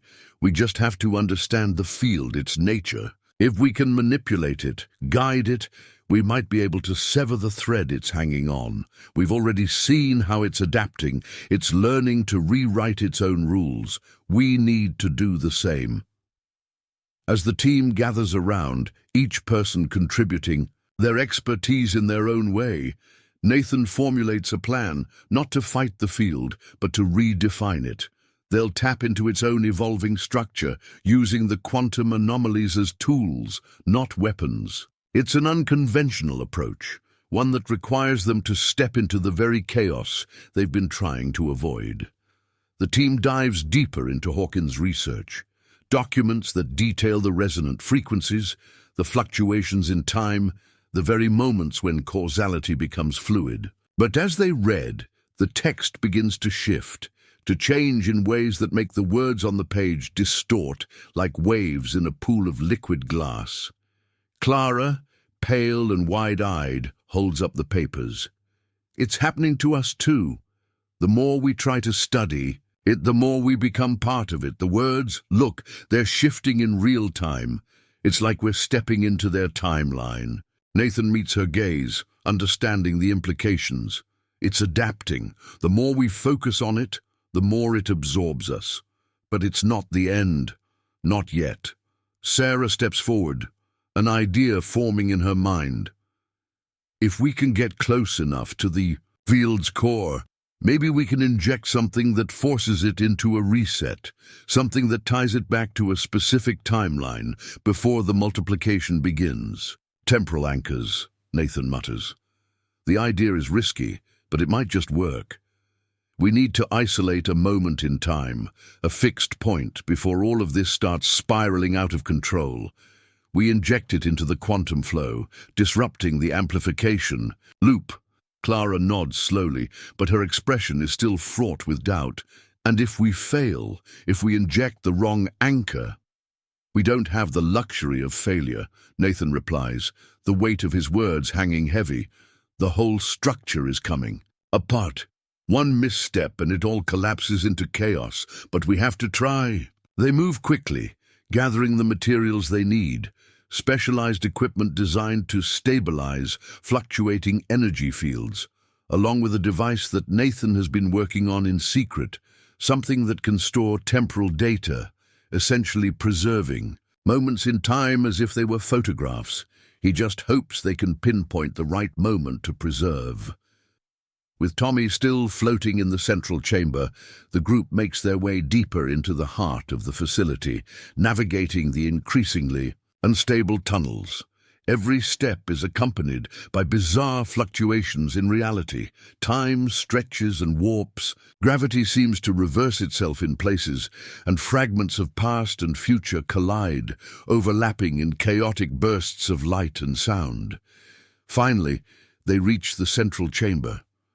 The boy remains suspended in quantum resonance, but now Nathan can. See it more clearly. Tommy's mind, stretched across parallel timelines, holds the field together, a fragile, dangerous balance. It's time, Nathan says, barely above a whisper. Sarah steps forward, the device clutched tightly in her hands. They must act fast before the field adapts once more. Every second is a risk. Nathan can feel the reality around him beginning to shift, the air itself trembling in a way that speaks to the fragile state of everything. As Sarah activates the device, a strange resonance fills the room. Different, a wave of energy that reverberates through space and time, knitting together moments and fragments of reality into a single, focused point. For the briefest of seconds, Nathan can see it, an image of the world, whole again, before all this madness began. A fixed moment in time, frozen and intact. But as the device powers up, the field fights back, tearing at the fabric of reality. The floor beneath them shakes violently as multiple versions of Tommy overlap, his body flickering in and out of existence. Nathan's mind races, calculating every possible outcome, knowing that the field's resistance is growing stronger, and then in a flash of impossibly bright light, everything goes still. The timeline fractures, but for a heartbeat, the chaotic swirl of possibilities holds at bay. Nathan takes a final, steadying breath, knowing that even as they confront the darkness, they've stepped into something far greater than themselves. This battle isn't just to preserve the present, it's to protect the very possibility of the future. For a long moment, time seems to stop altogether. Nathan's breath catches in his chest as the world around him stutters, flickering between countless potential outcomes, each one pulling at his consciousness like a tide. He feels his feet shift between realities. One moment he's standing firm on solid ground, the next he's weightless, drifting in a void of nothingness. His senses reel, stretching as though trying to catch hold of the fractured world, but every grasp slips between the threads of possible futures, and then, as if on command, everything snaps back into place. The shimmering light dissipates, leaving a cold, eerie silence. The chaotic hum that had filled the chamber, the strange vibrations of an unstable reality, all fade away into a haunting stillness. Nathan blinks, disoriented, but when his eyes refocus, he sees that the world around him is altered. The central chamber, once throbbing with quantum energy, is now calm. Tommy's floating form, suspended in a maelstrom of swirling energies just moments before, is now still. His body, no longer flickering across timelines, is anchored in a singular, unified state. His expression is peaceful, almost serene, something Nathan has not seen since before the boy's involvement in the experiment. But that serenity is far too fragile, Nathan realizes. The quantum field has not been stopped. It's been suspended. They've forced it into a brief, precarious pause, but the balance is tenuous. He feels it in his bones. The world is still vulnerable, hanging by a thread. Sarah's voice trembles beside him. Did we do it? I don't know, Nathan says, his gaze fixed on Tommy. Not yet, but we bought time. Clara steps forward cautiously, her eyes scanning the chamber. We've frozen it, but only temporarily. We need to pull Tommy out of the field completely. If we leave him in there too long, it'll pull him back in, and we'll lose all progress. Nathan nods. He can feel the weight of the moment pressing down on him, the gnawing uncertainty clawing at the edges of his mind. His tactical experience has always prepared him for high-risk operations, but this is something beyond the realm of strategy. This is a confrontation with reality itself, a battle to preserve the structure of existence. They quickly move to Tommy's side, preparing to extract him from the resonant field that has bound him to the unstable quantum energies. The boy's eyes flutter, but he doesn't react, as though he's caught between dimensions, unable to truly return to any one of them. Clara's hands tremble as she adjusts the stabilizing equipment. This is going to be delicate, she warns. One wrong move, and the field could reassert itself. It could tear him apart. Nathan's mind is sharp, focused. He's no longer just the shadow hunter, the tactician, the saboteur. In this moment, he is something else, something deeper, a protector of reality, navigating the collapsing edges of existence. There is no room for hesitation. He places a steady hand on Tommy's shoulder and signals to Clara to begin the extraction process. The machinery hums to life, the air thick with the tension of reality itself holding its breath. For a moment, Nathan thinks he can hear the faintest whisper, like a voice calling to him from across a vast, incomprehensible distance. A voice not quite of this world. Then the ground shakes again, far more violently than before. It's not just an anomaly this time. The entire chamber trembles, the walls warping as if the very fabric of space is twisting in agony. The resonance field is fighting back, clawing at its own suspension. Tommy's body convulses once more, flickering between states, his mind reasserting its connection to the field. "No!" Sarah shouts, panic creeping into her voice. "It's too strong! It's restarting!" Nathan feels the pressure of time collapsing around them. The quantum field is learning again, adapting, rewriting its rules with every passing second. They don't have much time. He clenches his jaw, staring at the boy whose very existence has become a fragile thread in the fabric of reality. "We need to sever the connection," Nathan growls, his voice resolute. "We can't just stop it. We have to separate it from Tommy entirely." Clara hesitates, fear flashing in her eyes. "How?" "The temporal anchor," Nathan says, a sudden clarity cutting through the chaos. "We can use the anchor to lock the boy in a specific moment, one before this madness started. It's risky, but it's our only chance. We have to bind him to a timeline where the field never took hold." Sarah looks at him, her expression grim. "You're saying we send him back to a point in time before everything went wrong?" "Yes," Nathan affirms, his mind racing. "It's the only way to undo this, but we need to act now." They work in unison, their movements quick and precise, even as the very air around them quivers with impending collapse. The anchor device, modified to contain Tommy's consciousness within a specific moment in time, hums to life. Clara presses a button, and for the briefest of seconds, a shimmering field envelops the boy, his form flickering, then stabilizing. Nathan holds his breath as the device pulses, drawing the quantum energy from Tommy's mind, anchoring it to a single moment, a fixed, unyielding moment in time.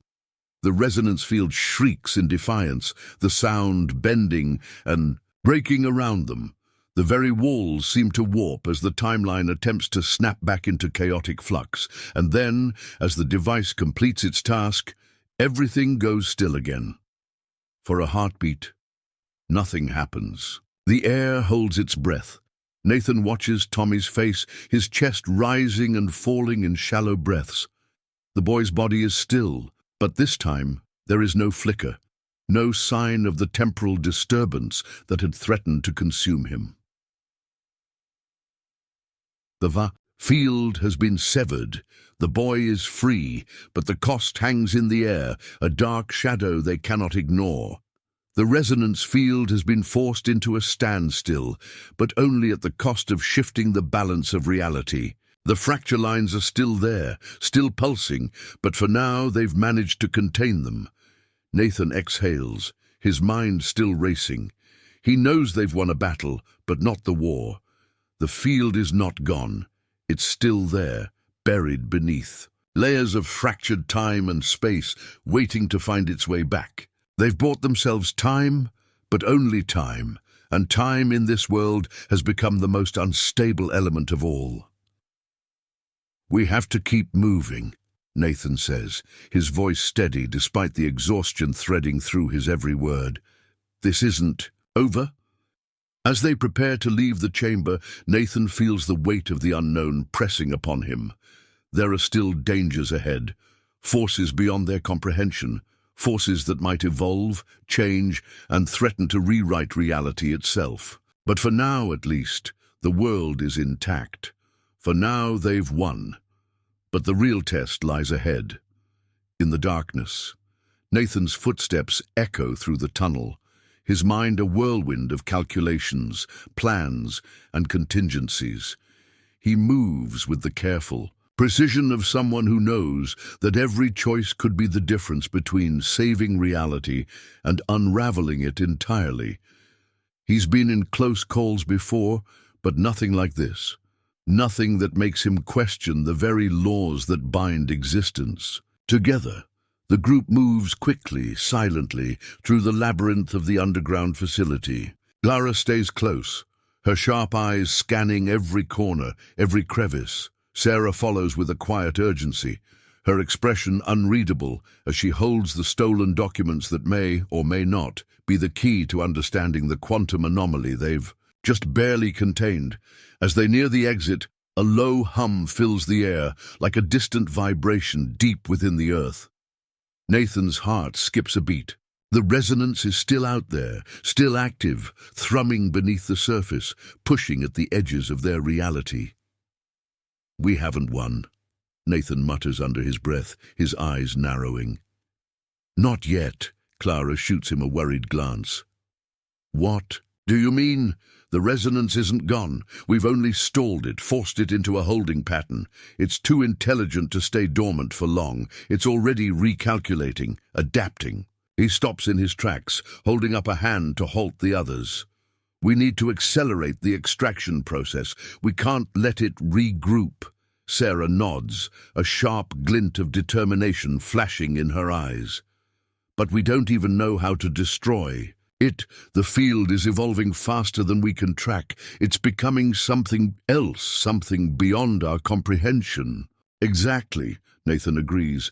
"That's why we need to force it into a paradox. If we can't kill it, we make it unsustainable. We trap it in its own contradictions. It's evolving, but it's still bound by some form of logic. If we can exploit the weakness in its evolving state, we might be able to collapse it from within." Clara's face tightens with unease.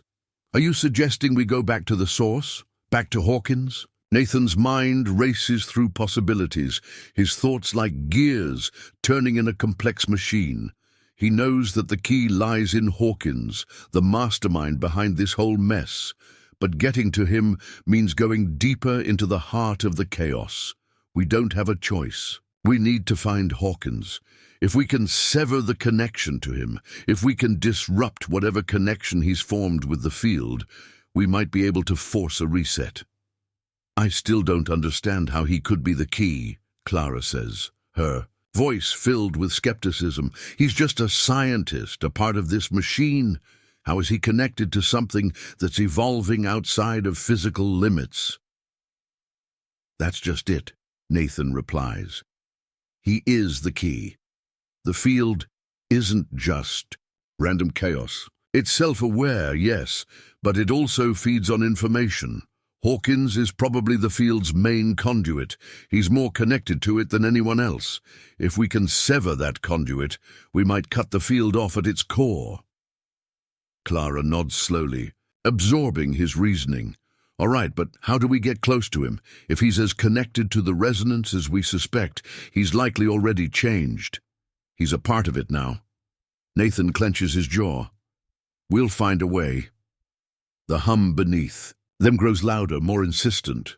It's like the entire facility is vibrating with the field's energy, each pulse an echo of something more dangerous than any of them truly understand. Nathan presses forward, his every instinct telling him that they're running out of time. They reach a junction that leads to the upper levels, the core of Hawkins' operation. As they approach, the hum sharpens into something more tangible, like a low growl vibrating through the stone. "I don't like this," Sarah mutters, her voice a whisper of dread. "It's like the field is aware of us. It knows we're "I'm coming," Nathan says flatly. He turns to Clara and Sarah, his eyes cold with determination. "We need to go in fast and hard. We take Hawkins out of the equation and stop the field from regenerating. Whatever happens, we won't let it adapt again."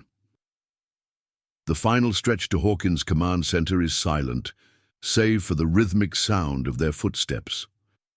When they reach the door, Nathan signals them to stop. He checks the perimeter, his senses heightened. He feels it now, the disturbance.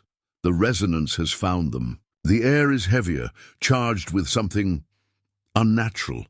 He can almost taste it, a bitter tang on his tongue. "Ready?" Nathan asks, his voice steady despite the pounding of his heart.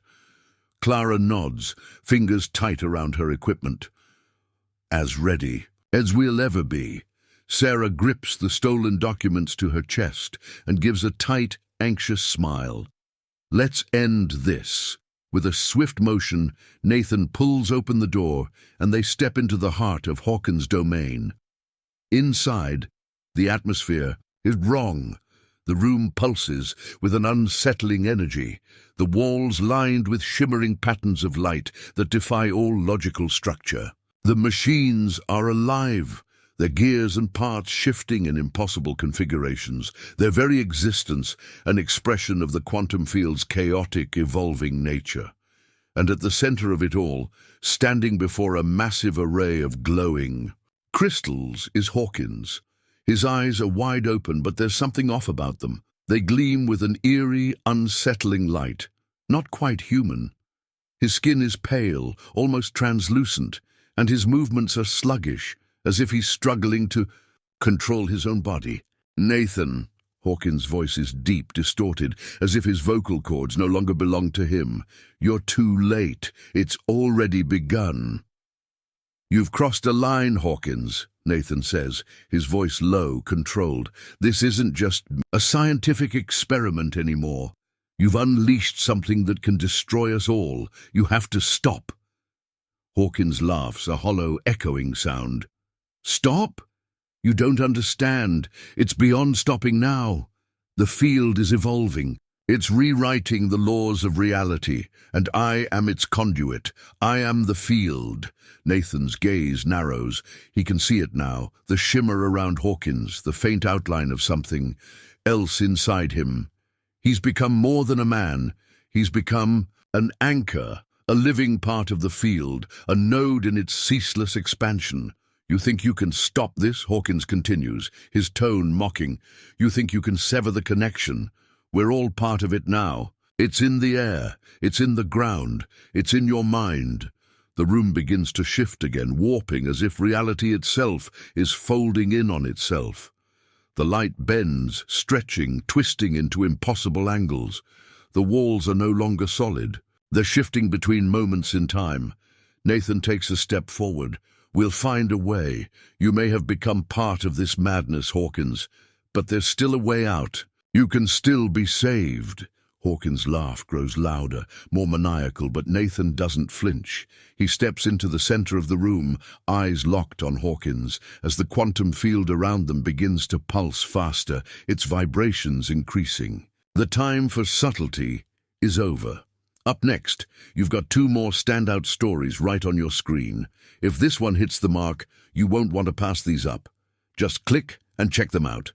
And don't forget to subscribe and turn on the notification bell so you don't miss any upload from us.